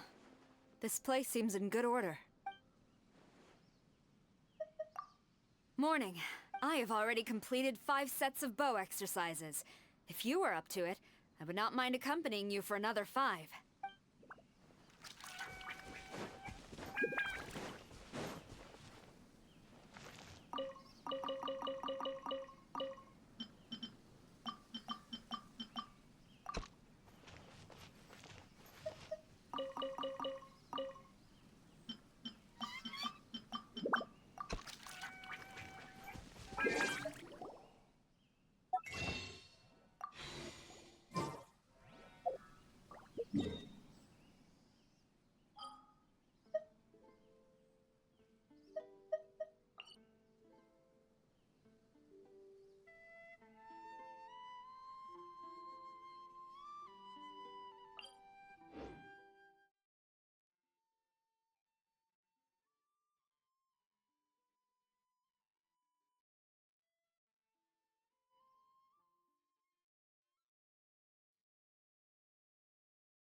Okay, task for the day. Meet the tribespeople and take some heat off of Kenichi's back.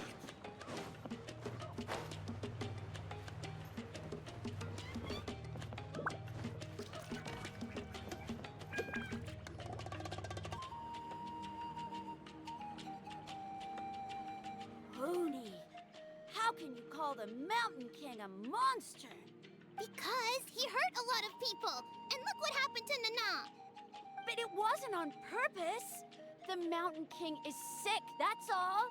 He's been hurt by the Abyss. That's true, but the fact remains that he's now a threat to all of us. How can you be so harsh to someone who's sick? If you don't take back what you just said, I don't know if we can carry on being friends. Toba, Huni, what's wrong?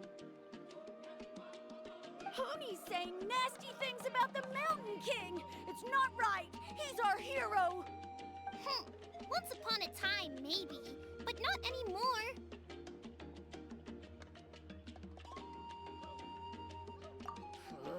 Yesterday, maybe, but not anymore.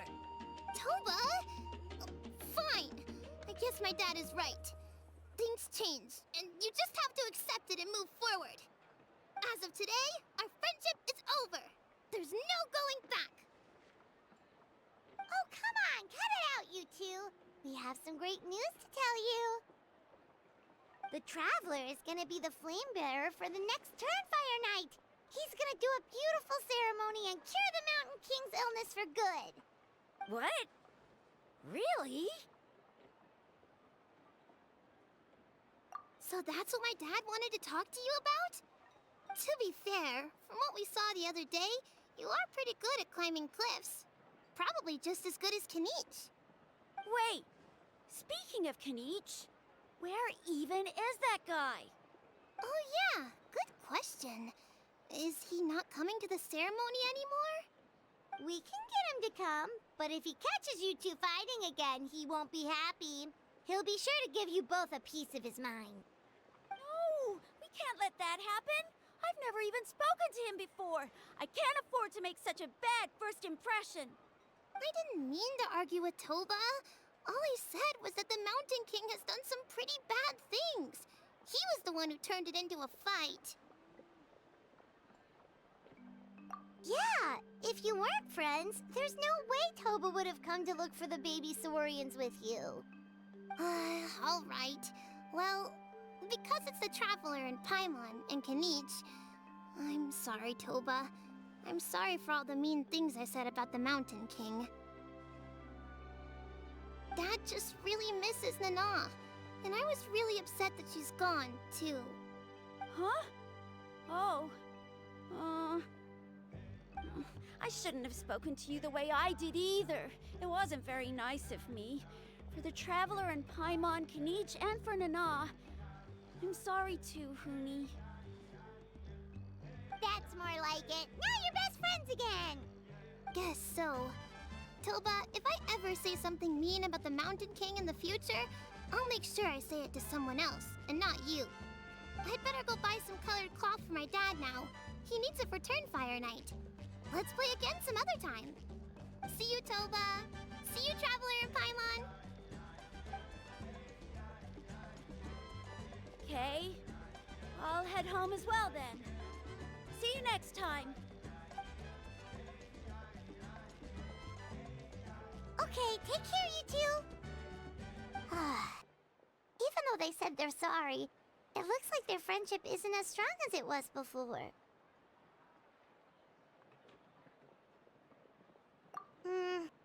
Let's just hope we can solve this once and for all. Come on, let's move on.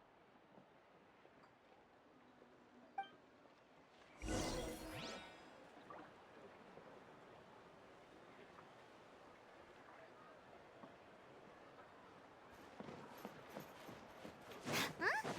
What's going on over there?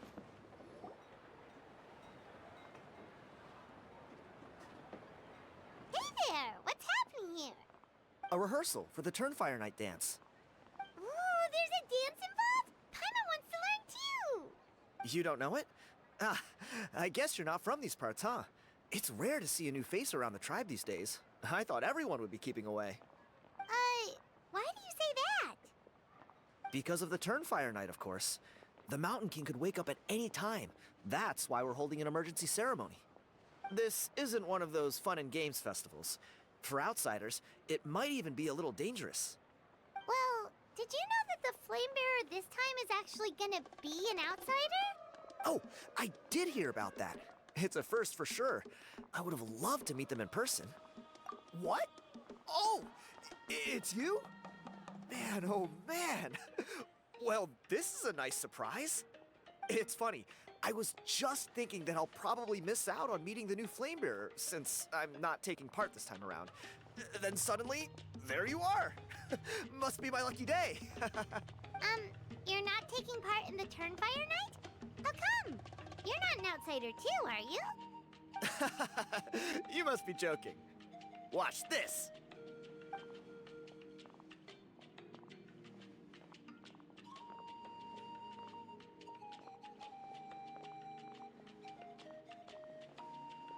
Not bad, right? Yeah, I'm considered one of the better looking guys who dances beneath the pillars of the sacred flame. Been doing it a few years. Always gets the ladies out to watch. Oh, very impressive. So why'd you quit? Well, I feel like the whole Mountain King situation is getting more and more precarious. It's just not safe here anymore. One of our elders' Saurian companions even lost her life not long ago. The question is, what are we gonna do about this in the long term? But our leaders don't have any answers for us. They're probably too busy fighting about it amongst themselves. The way things are going, it's only a matter of time before it gets violent. So I figured, you know what? Now's as good a time as any to get away for a little while. Go do some exploring. You look a little disappointed. Disappointed? Nah, it's a great opportunity to go see the world. As every male scion of the canopy knows, wherever you are and wherever you go, the only way is forwards. We take pride in that. I won't forget my roots.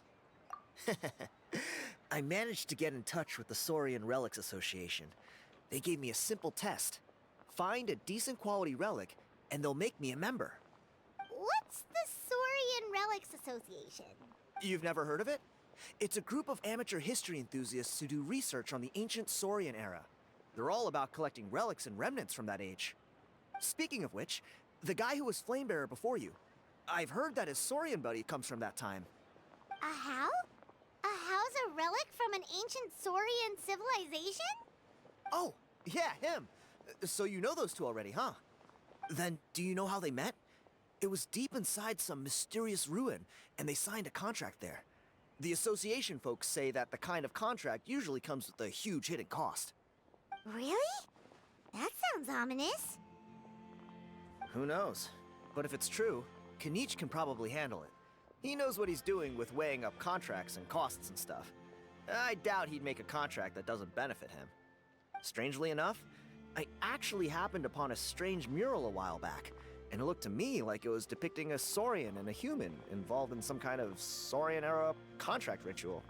Oh, does that count as a relic then? You bet it does. I was all ready to go take a picture of it and use that as my entry ticket to the association.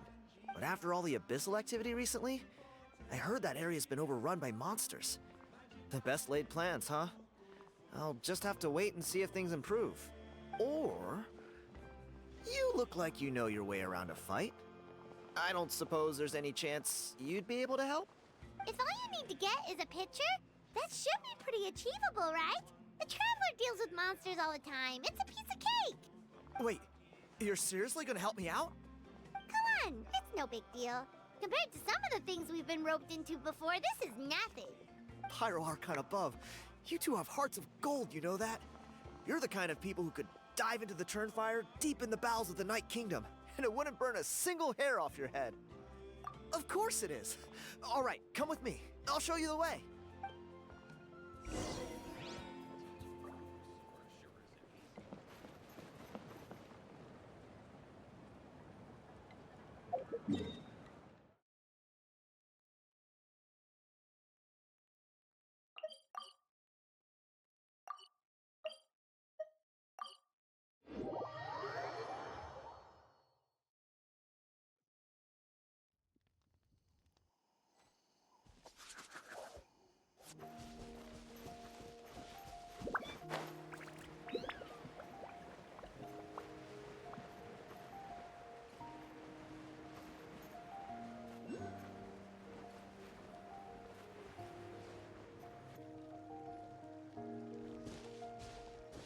There it is. It's inside these ruins. As you can see, the place is crawling with monsters. Alrighty then. Stay back and take cover, Tiago. This could get dangerous. We'll take care of them. Great minds think alike. I'm not about to cramp your style.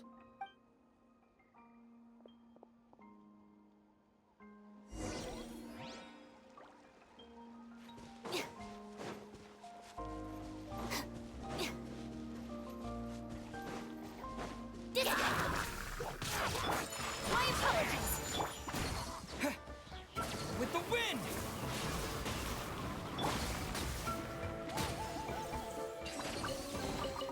Every little bit counts.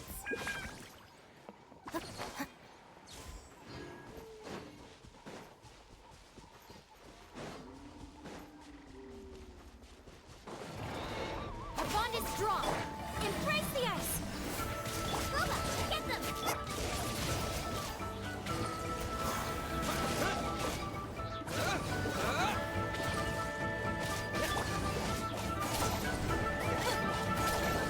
At the fry pan, into the fire!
him.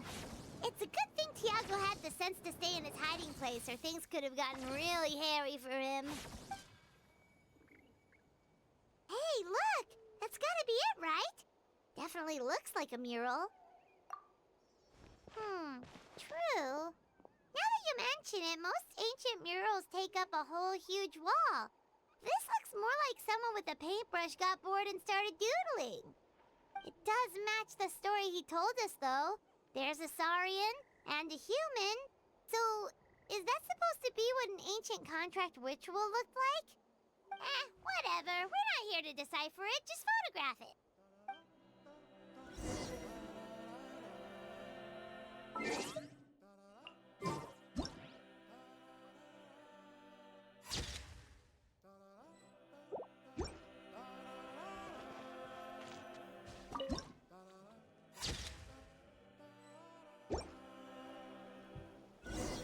That's a wrap. Let's take it back to Tiago.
You've been robbed? Oh, Ponche. And I thought my luck was bad. Oh, I put blood, sweat, and tears into that, and now I've got nothing to show for it. Some gap-toothed goon stole it from me.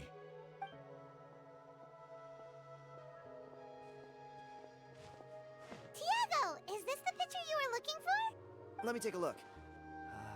Yep, that's the one. Pyro Archon above, you two are superhumans. Hey, Ponche, come and say hi to these guys. They're gonna be the new flame bearers, and they're... Wait, are you the Traveler and Paimon? Huh? You already know each other? I don't think so. My nephew Toba's been telling everyone about you. He says you're crazy strong, super friendly, that you helped him out, and that you're gonna be our flame bearers this Turnfire night. Oh, so you're Toba's uncle. Great to meet you, sir. Sounds like we managed to make a bit of a name for ourselves. Toba's not wrong, my friend. These two are honestly some of the nicest, most genuine people I've ever met. Everyone speaks incredibly highly of them. Seriously, if you're comfortable telling them about what happened, I guarantee you they'll sort it out in no time. Really? All I want is to get the fruits of my labor back. Allow me to explain. Ponche is a well-known scholar within our tribe, author of the widely acclaimed book, Yupanqui's Turnfire.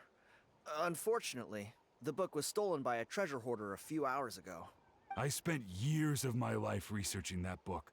I visited every last ruin, interviewed every descendant of every hero in our history.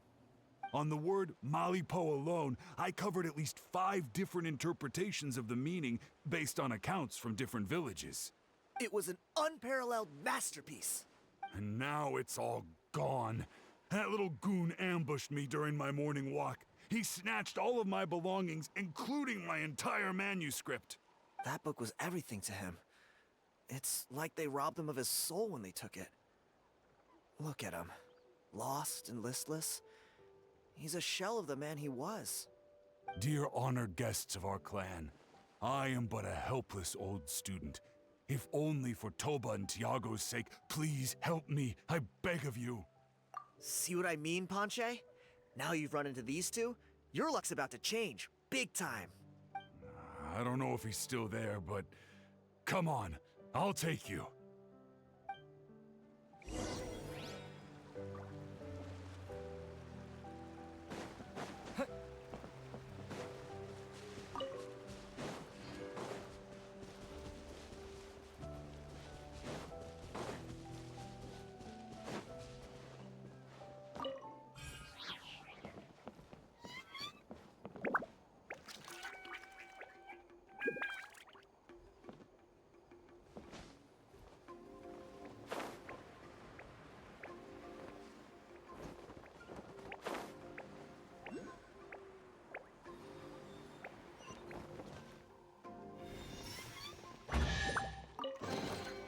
Is this an answer from this world?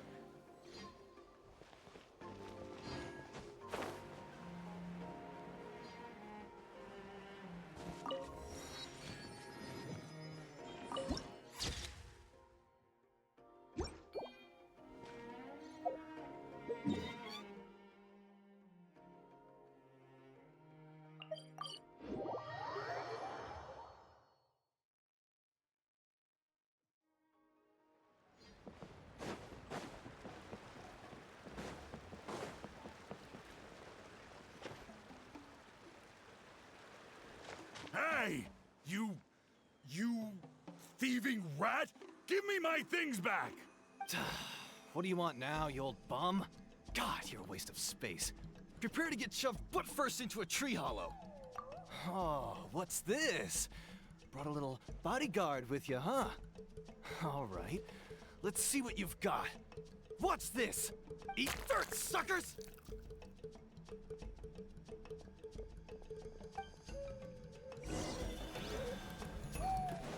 Hey, he's trying to get away! You good? Let's chase him down!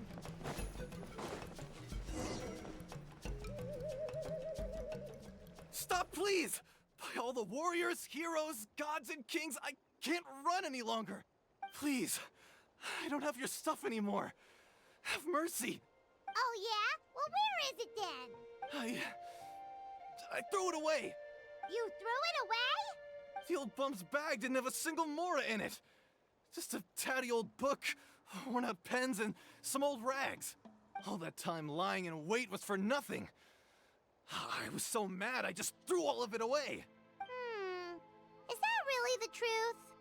Okay then, where did you throw it away? The same place you found me. Look, I swear on the Pyro Archon it's the truth. May all my worldly possessions be turned to ash by Turnfire if I'm lying. Okay, that's a pretty strong oath. What do we do now? It sounds like he's telling the truth. Right, let's hope nobody gets to the book before we do. We'll never get it back then.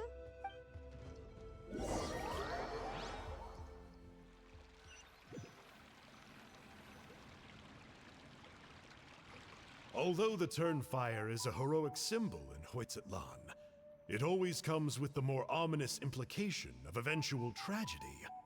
This holds true for all bearers of this ancient name in recorded history. Each one of them died of non-natural causes, as if the specter of the Turnfire was always lurking in the background. This appears to suggest the existence of some higher power that is always watching the name-bearer, examining their actions, and eventually demanding payment in return. None can escape this payment, unless, perhaps, they could honestly swear by Turnfire to never make a single mistake in their entire life. Yuponki's Turnfire. What an incredible work on ancient name philology. I can't believe it was just lying there for me to take. Let me see, the author is Ponche. Nice. A gentleman and a scholar. Silence, book muncher. The great Kahula will suffer your droning voice no longer. Do you truly find no joy at all in perusing such rich historical records? Joy? What joy is there in this pointless drivel? Well, it makes a pretty shocking prediction. Every bearer of the ancient name Malipo eventually meets a grisly end. Maybe that's the price you pay for the name that means price? What? You're saying Kenichi will die a violent death? So I'll finally get to take over his body? When will that glorious day arrive? The great Kahula demands to know! Wow, you are just irredeemable, aren't you? An agent of chaos down to the core. You make us Abyss Order folks look like saints in comparison. Silence, maggot! To presume that anyone compares your kind with the great Kahula is sheer vanity. And if that day ever comes, oh, your doom will soon follow. You don't need to lecture me about Doomsday. Here's what I know, based on countless historical texts. All civilizations will be reduced to rubble by the passage of time. From ancient kingdoms, to heavenly thrones, to worlds beyond, there are no exceptions. But from the ruins of every civilization, the dust will rise and never settle, thus transcending the confines of time.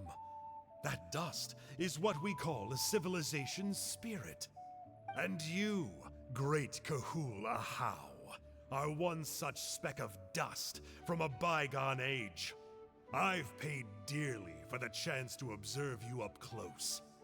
Now, let me take a good look at you. We'll see whether any memories of that age still remain inside you.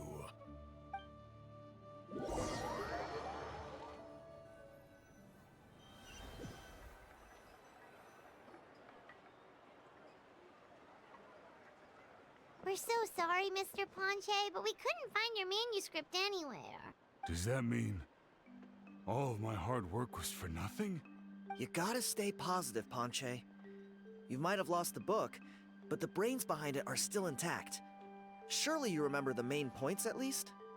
The whole reason I worked so hard to get it finished before the Turnfire night is because I hoped that maybe it might help us find a way through these trying times. But now... well, not exactly. But I thought my research might at least be a starting point. Oh, really? So what did you find out in your research? I think the key to all of this lies in the power of Malipo. Ponche, you know as well as anyone that ancient names don't hold any real power. Symbolic power doesn't count. You're right, but Malipo may be a special case. Given that it first arose in the era of the first Pyro Archon, it might contain remnants of Shibalanke's power. Yeah, I remember that story. My grandpa told it to me when I was a little kid. Maybe you're the special case. Most kids stop believing in that stuff by your age. I'm not talking about childhood superstitions here. There is evidence. Like what? Like the fact that the Mountain King is still alive. Everyone attributes that to the power of the Abyss. But there's more to it than that. The key factor is that Burkina summoned the power of Malipo at the cost of his own life. If you don't believe me, then answer me this. How many other creatures can you think of who lived longer, not shorter, after being contaminated by the Abyss? Traveler, different situation but similar idea. Doesn't this remind you of the hilly... So, I came to the conclusion that Malipo must refer to some mysterious ritual involving a tit-for-tat exchange. It began with the first Pyro Archon, fell with the Grand Alliance, then was buried in the Night Kingdom. And now, it awaits the call of its new bearer. Hey. Sorry to interrupt, Ponche, but you seem to be getting a little overexcited. I'm sorry. I was originally planning on presenting my findings to Kanich. I'd hoped he would be attending the upcoming ceremony. Sounds to me like you dreamed up one fanciful theory to support another. Kanich, what are you doing here? I more or less finished what I was doing, so I came to have a quick catch-up. Now a good time? Kanich! I'm onto something. I haven't worked out all the details, but you have to attend the Turnfire Night. So Mr. Ponche here has done a lot of research on the history of the Turnfire, and thinks he might have found a way for you to solve the problem. I'll be there, Ponche. Let's go.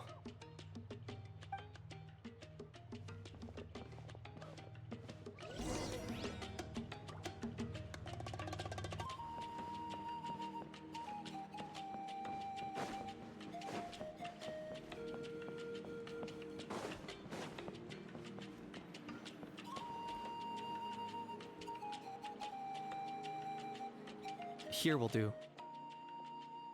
Yeah, I'd like your help giving it a trial run tomorrow. If that works, we have our plan come Turnfire Night. Sounds like you're not considering Ponche's idea. You heard him. He hasn't worked out the details yet. We need a more practical solution with concrete steps to follow. Yet? Are you saying you think he might actually be onto something? I think it's possible, based on something I know about the war 500 years ago. Burkina didn't fall to the abyss. He was killed by the Mountain King in an episode of madness. In his final moments, Burkina made the fateful decision not to fight back, and instead pass his blood and power onto the Mountain King. Maybe he thought the Mountain King was stronger than him, and more valuable to the tribe. Or maybe it was just out of loyalty to his friend. Either way, I can believe the Turnfire was involved. Whether you think his sacrifice triggered it, or his fate was sealed from the moment he took the Malipo name, it makes sense to me. How can you drop these truth bombs with such a straight face? This is what I've gleaned from my many interactions with the Mountain King. His mind is so disordered, it took some time to piece it all together. The story Elder Trinidad told you was the more palatable version of events. The truth is even darker. The Mountain King's mind isn't just disordered. He is suffering and feels great shame. I believe he wants to be put out of his misery. What? Then what should we do? Should we grant him his wish? Of course not. We should help him move to a new home. It's the only practical solution. The Mountain King is a hero to my tribe, an object of worship even. Ending his life would be like desecrating a statue. Still, he's been the cause of multiple disasters, and we can't afford to have any more. Ugh. Practical solutions hurt Paimon's brain. Can we follow our hearts next time? Then let's break for the day. I've already found a suitable venue for tomorrow.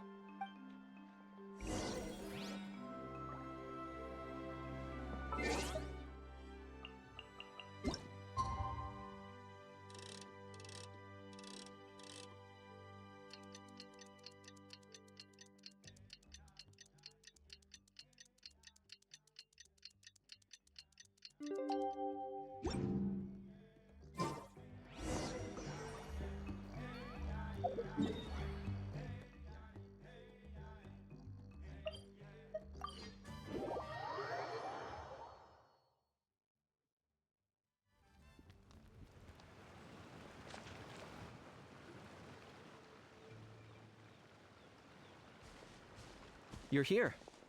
Very punctual. Oh, so the gruesome twosome come crawling back. Here to make amends after the gross irreverence you displayed last time? Very well. The almighty Dragon Lord, Kahula How, shall grant you the audience that you seek. Now, pucker up and kiss our feet.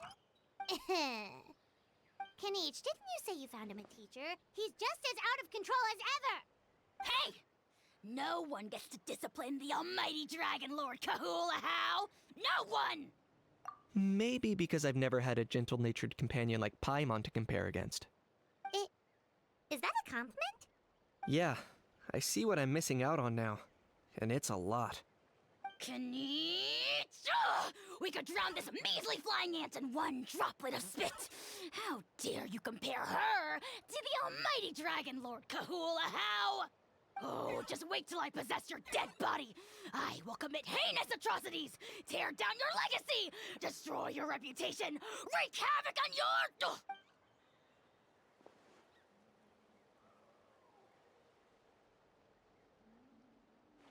Traveler, Paimon, let's get down to business. Once we've opened the beastly rift, you're welcome to toss a How in there for a couple days. With pleasure. You don't need to ask twice. Check it out. I got my hands on this device in a trade. It's meant as bait, but it'll also stabilize the abyssal energy. The Rift Hounds will tear through space to get this. Once they're here, we take them out and claim the rift for ourselves. You'll find out soon enough. First, let's try this out.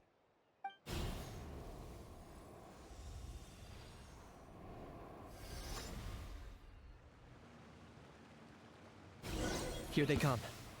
They'll tear you to pieces given half the chance, so be careful.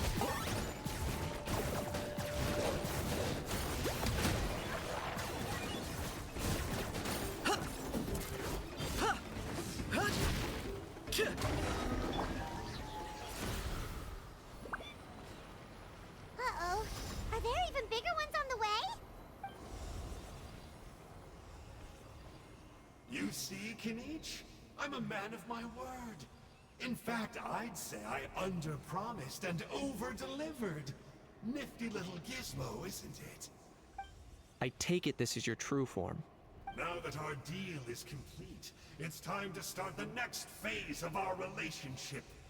I made a promise to the great Kahula How, and now I'm here to seize your body for his use. Cliché, I know. The hero's trusted partner sells him out to the abyss in a shocking act of betrayal. Cue bad guy speech and drawn-out death sequence. Huh? Angel? Huh? Huh? What are you two doing here? Oh, Mr. Kinich, this is not what we agreed on. Traveler, this is the gift I got you. I know you're looking for intel on the Abyss Order, so I thought he might be of use to you. But it looks like you've already met. Yikes. Frosty reception. Gotta say, I kinda pictured this moment going a little differently. Tears of joy welling up in your eyes as you say the words, "It's good to see you again, old friend." Don't be ridiculous. Sounds like you've been reading too many romance novels. There we have it. Change is inevitable and nothing lasts forever. What a pity. Well then, time for you to meet the new me.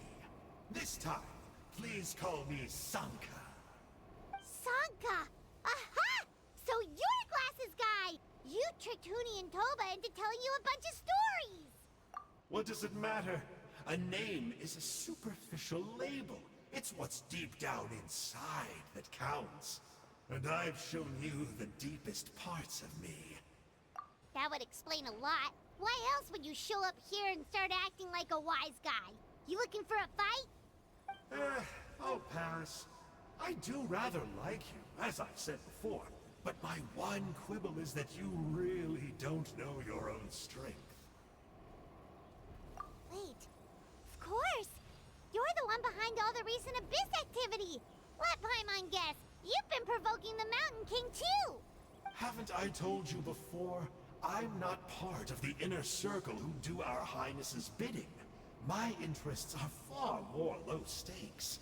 I spend my time digging for truth in ancient doodads and books. You really think a benchwarmer like me is capable of more than that? I investigated him. He's not connected to the recent events. Just happens to be in the area. So, I struck a deal with him. He helps me summon a rift. I allow him to do some historical research. But that's all over. And now Kinich wants to hand me over to you. Well, I was hoping this would be an opportune moment to whisk away his body. That would have given me some more time to study the great Kahula How. But now I've run into you, which is just my luck.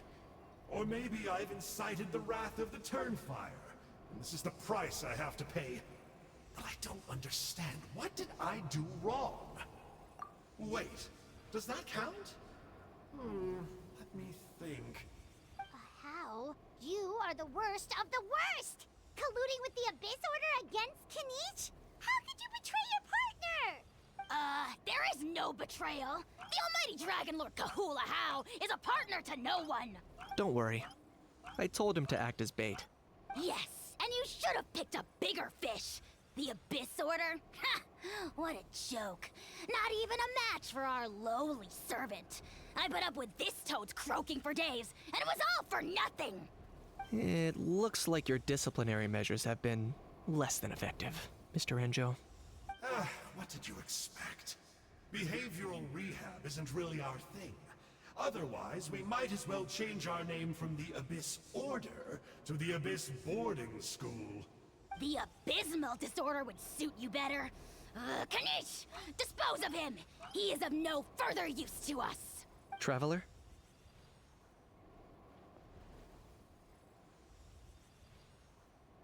Hey now, I may be a lowly clerk, but don't underestimate me. I could never beat you in a straight-up fight, but when it comes to running away, I won't lose to anyone. Do me a favor, and remember how fast I disappear. Maybe then you'll show me a little respect next time. Darn! He got away again! Couldn't you have stopped him? It's alright. He's not worth our time and energy. Besides, it seems like he's in debt to a lot of people. I'm sure they'll keep him busy. If you say so. Still, Paimon's kinda surprised that you actually struck a deal with someone from the Abyss Order. To borrow that guy's words, names are superficial labels. Whether you call it the Abyss Order or anything else, it's a broad generalization at best. Think of it like apples that have fallen from a tree. If you tasted each one, you'd find that they're all at different stages of ripening. Even the unripe fruit blown off its branch before it's fully grown can still be brewed into a fine wine. Everything has its use. Huh. Well, in that specific sense, maybe Enjo's not such a bad apple. Not rotten to the core, at least. Of course! Only the almighty Dragon Lord, Kahula How, is rotten to the core and evil beyond redemption. Ugh.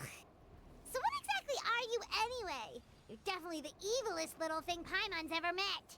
Don't worry. He can't hurt a fly. You could say that.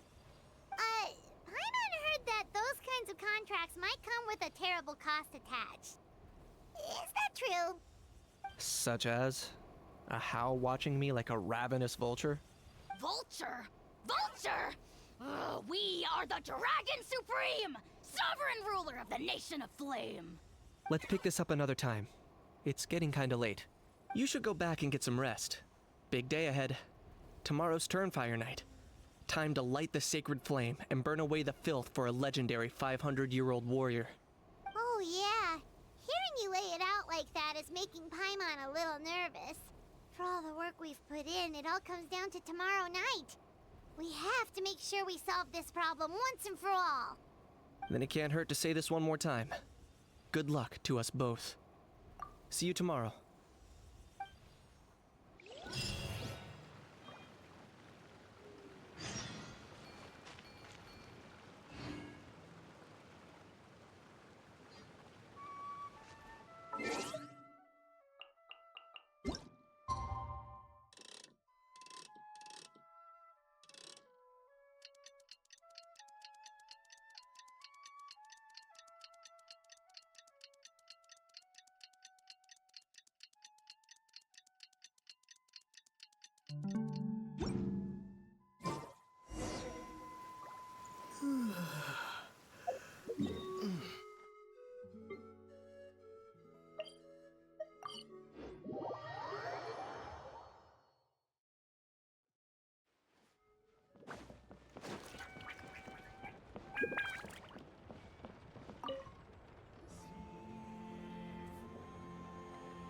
Ah, at long last, you're back.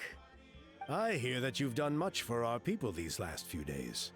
Everyone has nothing but praise for you. Many young people have heard the rumors too. They're all eager to meet our new flame bearer. Well, they won't have to wait for long. It's almost time for the ceremony. We really hope we can resolve the Mountain King situation quickly and smoothly. Seems like a lot of people have been worrying about it, huh? Haha, well, it's nearly time. So, if you're ready, then follow me to the ceremony site.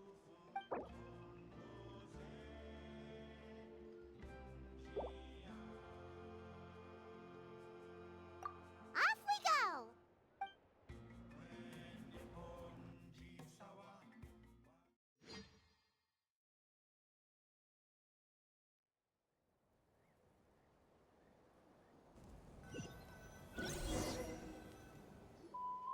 Here we are.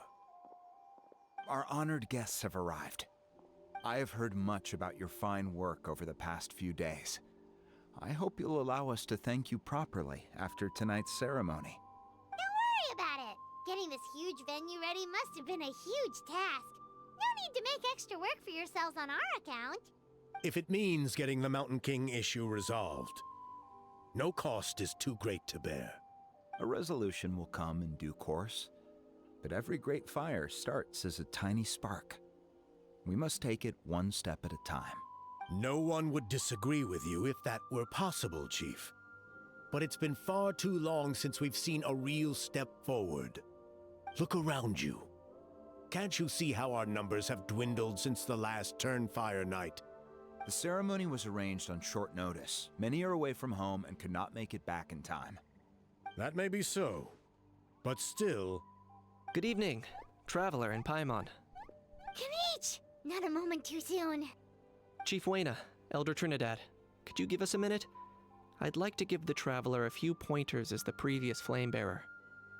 Very well, but make it quick. Let me know when you're done and we will begin the ceremony. Let's step to the side. Has anyone gone over the key steps of the ceremony with you yet? Yeah, Elder Trinidad did, but, Paimon seems to have forgotten them? What a surprise! The flying ant has an ant-sized brain.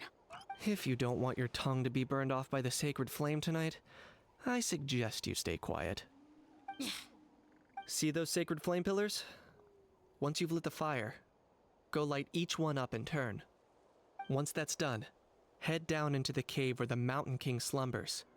Light the braziers along the way, then bring the flame to the final altar. Then, the ceremony is complete. That sounds simple enough.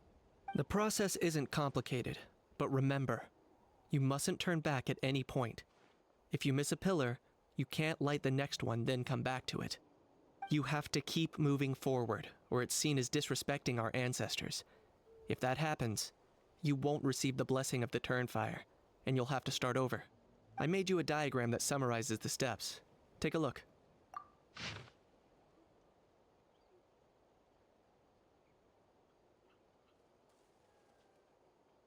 So that's our part. What about you?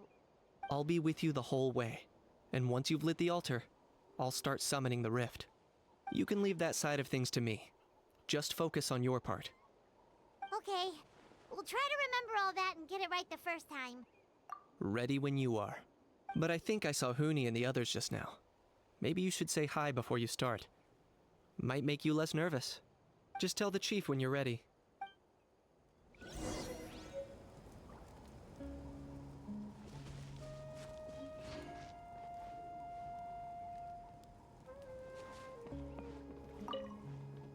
Mr. Traveler, you're finally here!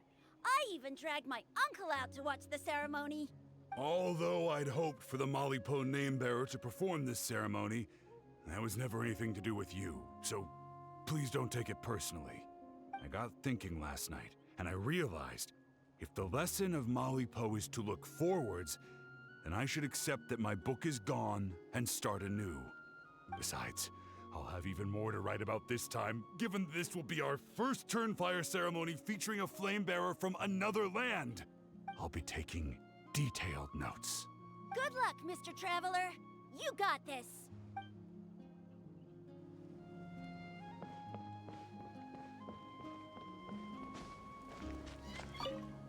Hey! Bet you're surprised to see me. Didn't think I'd be coming, did you? I was all packed up and ready to go, but then I thought, I wonder if the ceremony will go any differently with the new flame bearer. So yeah, here I am again. I still owe you for that picture you took, so once you start, I'll be dancing to cheer you on. Don't be nervous, you'll do great.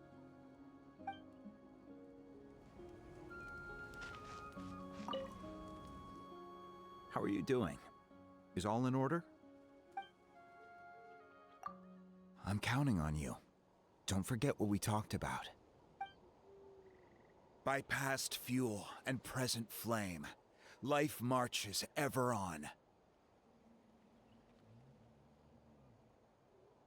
My brothers and sisters, the time has come to light the fire once again, and let the Turnfire night shine bright in Hoytzitlan.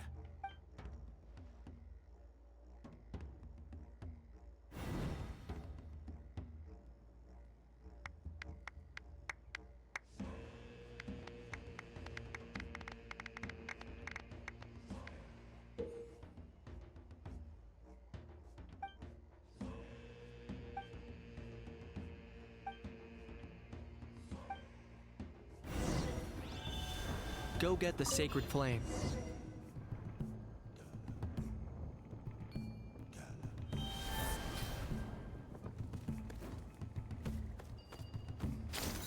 Nicely done. Off to a good start.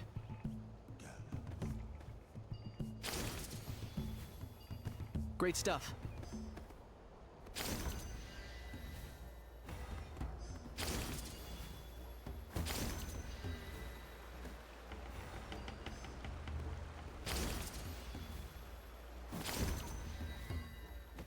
You're over halfway.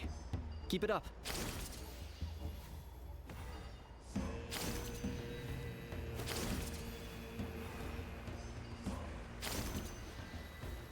Impressive. Just one more to go. Come on. One last push. The final sacred flame pillar is up ahead.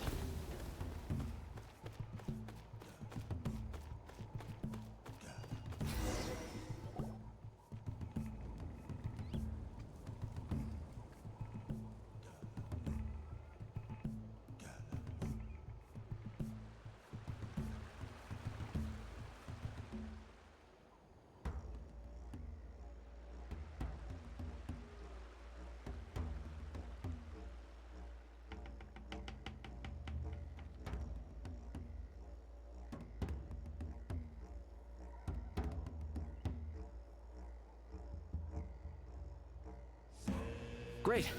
All the pillars are alight. Next, it's down into the canyon and head for the Mountain King's cave.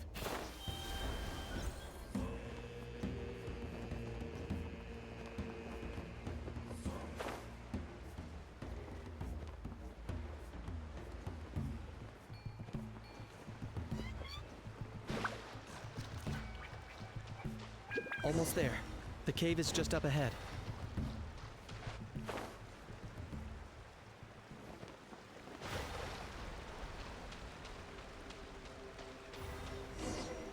The Abyss presence is growing strong.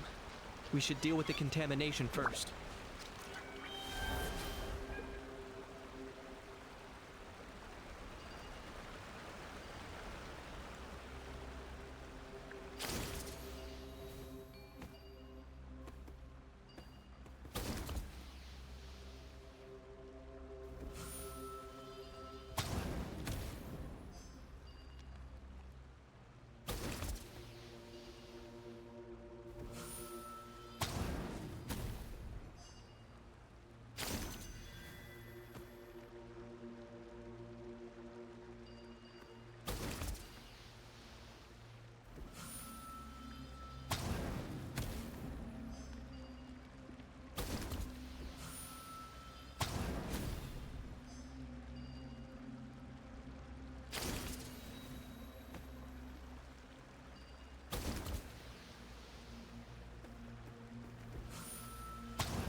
There's the altar of the sacred flame. Remember, light up the torches around it first.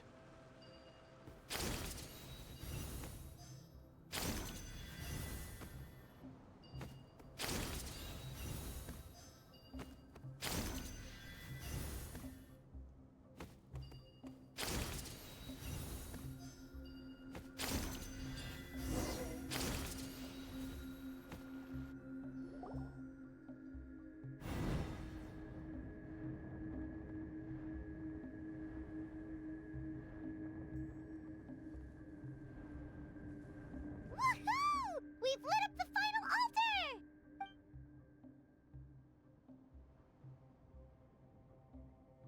That's the Mountain King up ahead, right? That's him. Kongamato, king of the Yumkasaurs from 500 years ago. He's very powerful. Paimon can tell. He's huge. Let's tread carefully. We don't want to wake him up. You've made it at last. You did even better than I expected. Traveler, now comes the final and most important step of the ceremony. Please use the power of the sacred flame to cleanse the Mountain King of abyssal filth. There's no need this time. Hmm? Such strong abyssal power. What is that thing? Kinich, what is the meaning of this?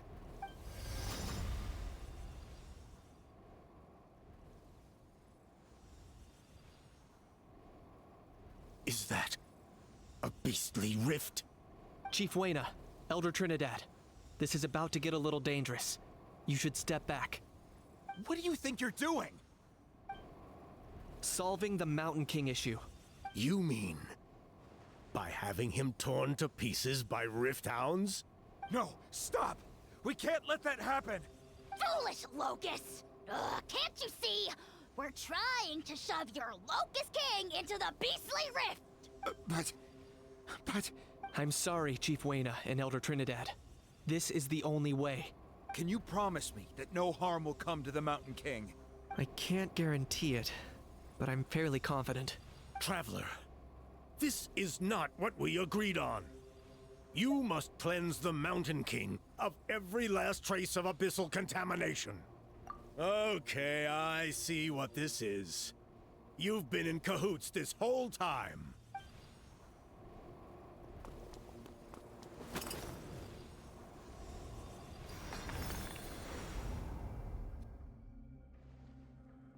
Ugh, you imbecile! What have you done? Oh no! The device is destroyed! You forced my hand. I had no choice. Elder Trinidad? What are you doing?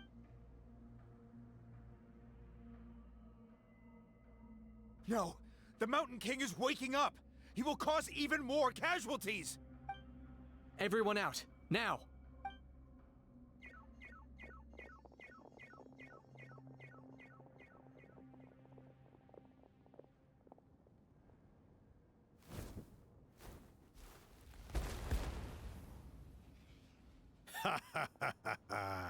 It seems there is only one way to awaken you all from your willful blindness. More sacrifices must be made.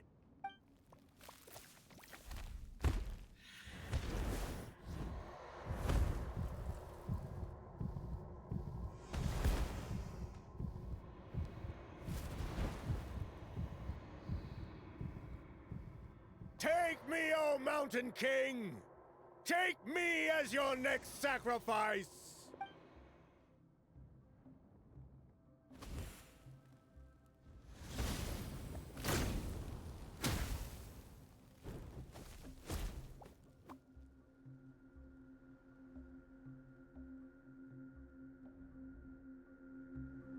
Everyone's still outside. We have to keep the Mountain King here. Give me a hand. My mistake. Our bond is strong. Take flight. Windblade! Out of my way! Watch out for the fruits he's spitting out. I can use those against him.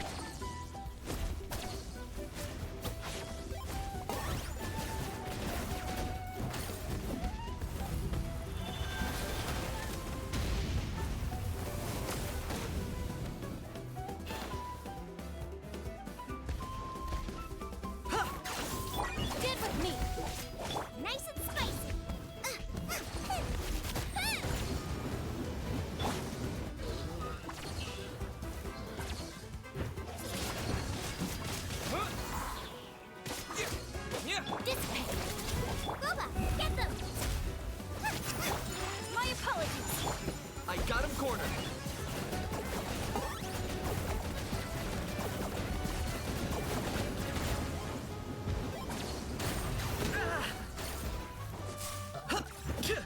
Our bond is strong! Sakura swirl! Wind blade. Out of the frying pan, into the fire! Claim these souls. Yeah, that's it.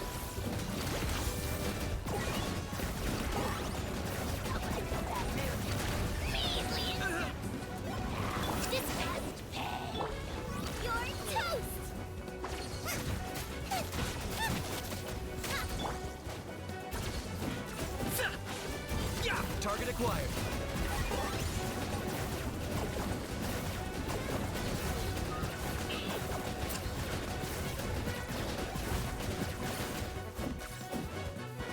Our bond is strong!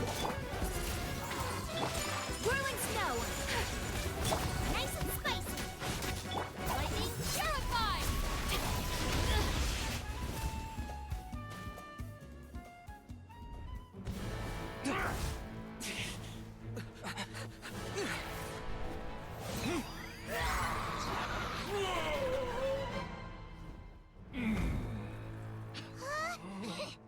What do we do? We can't open the rift!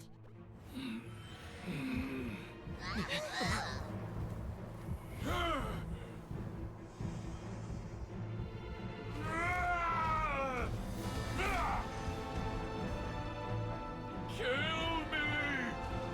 Put an end to White's shame!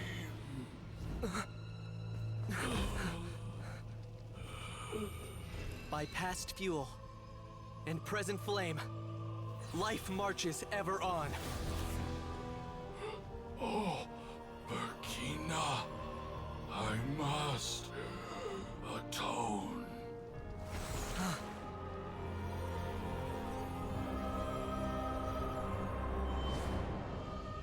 Patience.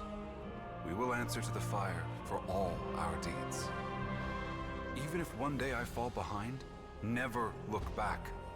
Keep moving forward, as we are now.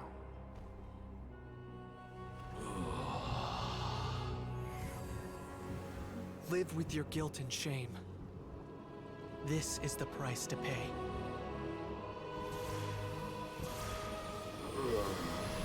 Heir to the Turnfire, please use my ruined vessel to train the heroes of the future. The will of Kangamato will march ever on, till the abyss is stamped out.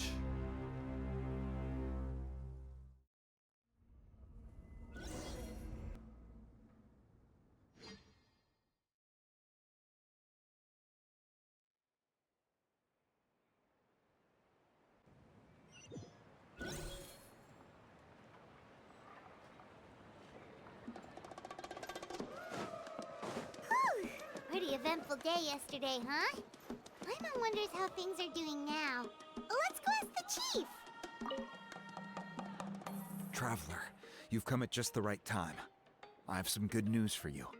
Trinidad's condition is stabilized. He suffered burns on much of his body, but we believe he'll survive. Guess that's the best news we could hope for. Paimon has to ask, is everyone in your tribe such a risk-taker?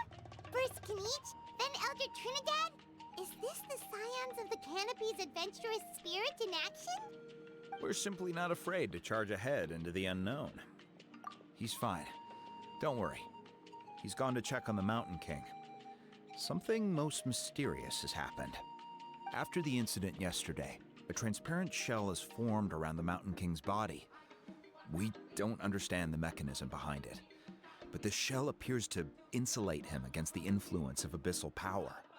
It is somewhat akin to a scab, in that it stops the abyssal energy within him from bleeding out, while also preventing further abyssal energy from seeping in and infecting him.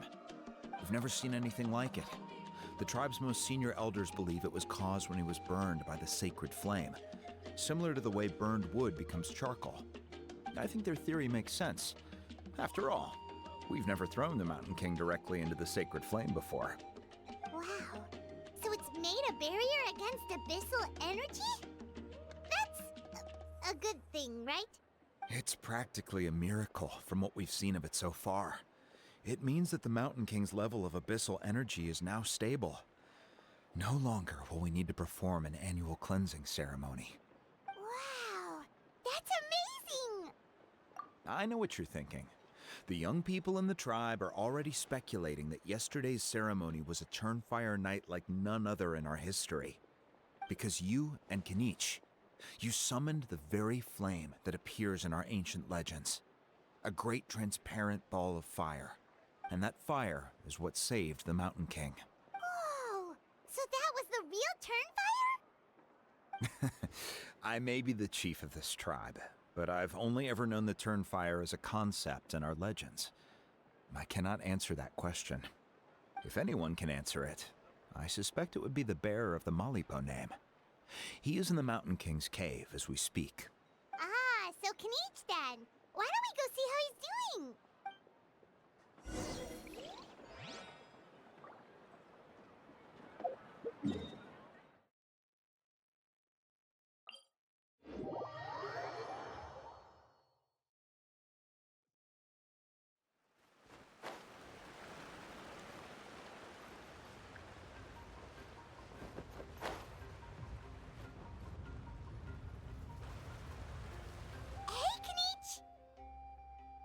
Hey yourselves. You two doing okay after yesterday? We were gonna ask you the same question. You scared Paimon half to death when you rushed into the fire. Sorry. I couldn't just stand and watch the Mountain King get burned alive. So you thought you'd try and extinguish the sacred flame with Dendro? Or is that an attempt to make the almighty Dragon Lord Kahulahau die of laughter? The sacred flame only possesses a fraction of the Pyro Archon's power. It's not as if I was fighting the Pyro Archon herself. Kinich, when you went into the flames, were you intending to, Intending to what? do the same thing as Burkina? Sacrifice myself? Of course not. My focus was on keeping the Mountain King alive, not on what it would cost. But now I'm curious. What made you think I was going to sacrifice myself? Well, because everyone's saying the Turnfire is what saved the king last night. And Ponche's theory was that summoning the Turnfire is a tit-for-tat exchange, right? So, Paimon thought you decided to pay for it with your life. So you've heard that rumor too. I'm afraid I can't say for sure. What happened yesterday was a first for me too. Well, even if you don't know, there's probably no one in the world who does. What I would say is, if that really was the power of the Turnfire, I'd sooner believe that the Mountain King summoned it himself. The Mountain King? Then, what price did he pay? The core meaning of price is not atonement or compensation, but what you're willing to give up in order to obtain what you want. It's easy to die for your sins. Much harder to live with the guilt and keep on going. In the end, the Mountain King chose the latter option. For Burkina, and for the tribe. That's the price he paid. Alright, so how is the Mountain King doing now? Health-wise, there's nothing to worry about. He'll enter a fighting stance whenever we set foot in his territory. But his attacks are gentler now, and not as crazed as before. Like he said yesterday, he just intends to be a sparring partner for people to practice with. Yeah, I tried communicating with him again, but he didn't respond. We dare say that Locust King has well and truly lost its mind. The lights are on, but nobody is home. Its body remains fighting fit thanks to the perverse power of the Abyss, but time has been less kind to its soul. It was ground to a pulp long ago. But we saw him come back to his senses yesterday. That was merely one last burst of brain activity before it croaked. As you humans would say, it went out with a bang. Oh, come on! Stop being such a doomer. Paimon bets the Mountain King has finally let go of the tragedies of the past now, and is focusing on moving forward. That's why he doesn't have time to chat with us. He's too busy thinking about the future. Well, At least it means my fellow tribespeople can move forward now, too. Thank you for your help, Traveler. I owe you one. Yeah, that's right. You caught Enjo for us, remember? But he ended up being completely useless. It's not a fair trade if you lost out. That's on him. It's not your fault he's useless. Besides, we're friends now. You don't owe us anything. Friends? But your friendship is an even more valuable gift. I can't in good conscience accept it for free. So promise me, if you need anything in the future, you'll come to me. For you, I'll do anything.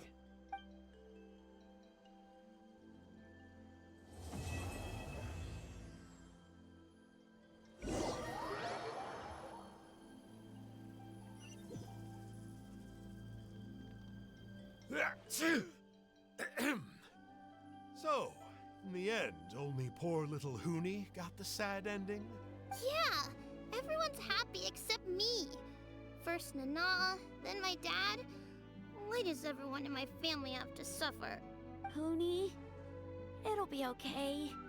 Your dad will get better soon. Toba, you're my friend, so I shouldn't say this to your face.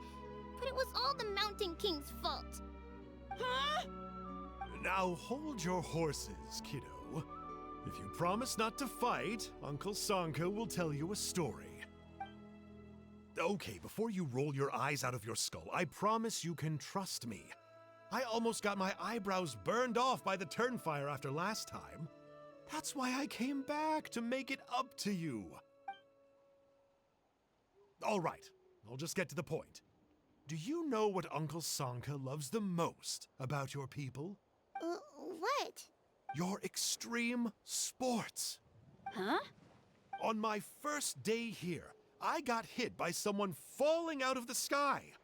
I believe you call it bungee jumping? It's a dangerous sport, to be sure, but the courage it took to make the jump impressed the heck out of me. So, I introduced myself to the jumper, we made friends, and I even helped treat her wounds. Oh, such a nice friend. Of course. Anyway, the good times didn't last, because I got captured by a powerful foe, so we had to part ways for a while. In the hands of the enemy, I was scorned, scolded, and nearly given away as a gift. Oh, it was so humiliating. A horrible experience to look back on. Why does Uncle Sanka always have to suffer, I thought. So I feel your pain, Hoonie. I was in the same position. But in the end, I made it through, and I left all of those painful memories in the past. I even managed to reunite with my friend. Is that it? The moral of the story is to look forward in life, right? Yeah, we've heard that one millions of times. Sorry, Uncle Sanka, but you're not cut out to be a teacher. Very smart, Hoonie, but not quite smart enough. What I'm trying to tell you is that after I reunited with my friend, I found her injuries were all healed, but she really missed her family. So, I thought you might like to see her too. She's right behind you. Turn around and see. Another trick about not turning back? I'm not falling for that one again. Huh?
criteria for certificate exams are straightforward enough.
What it really comes down to...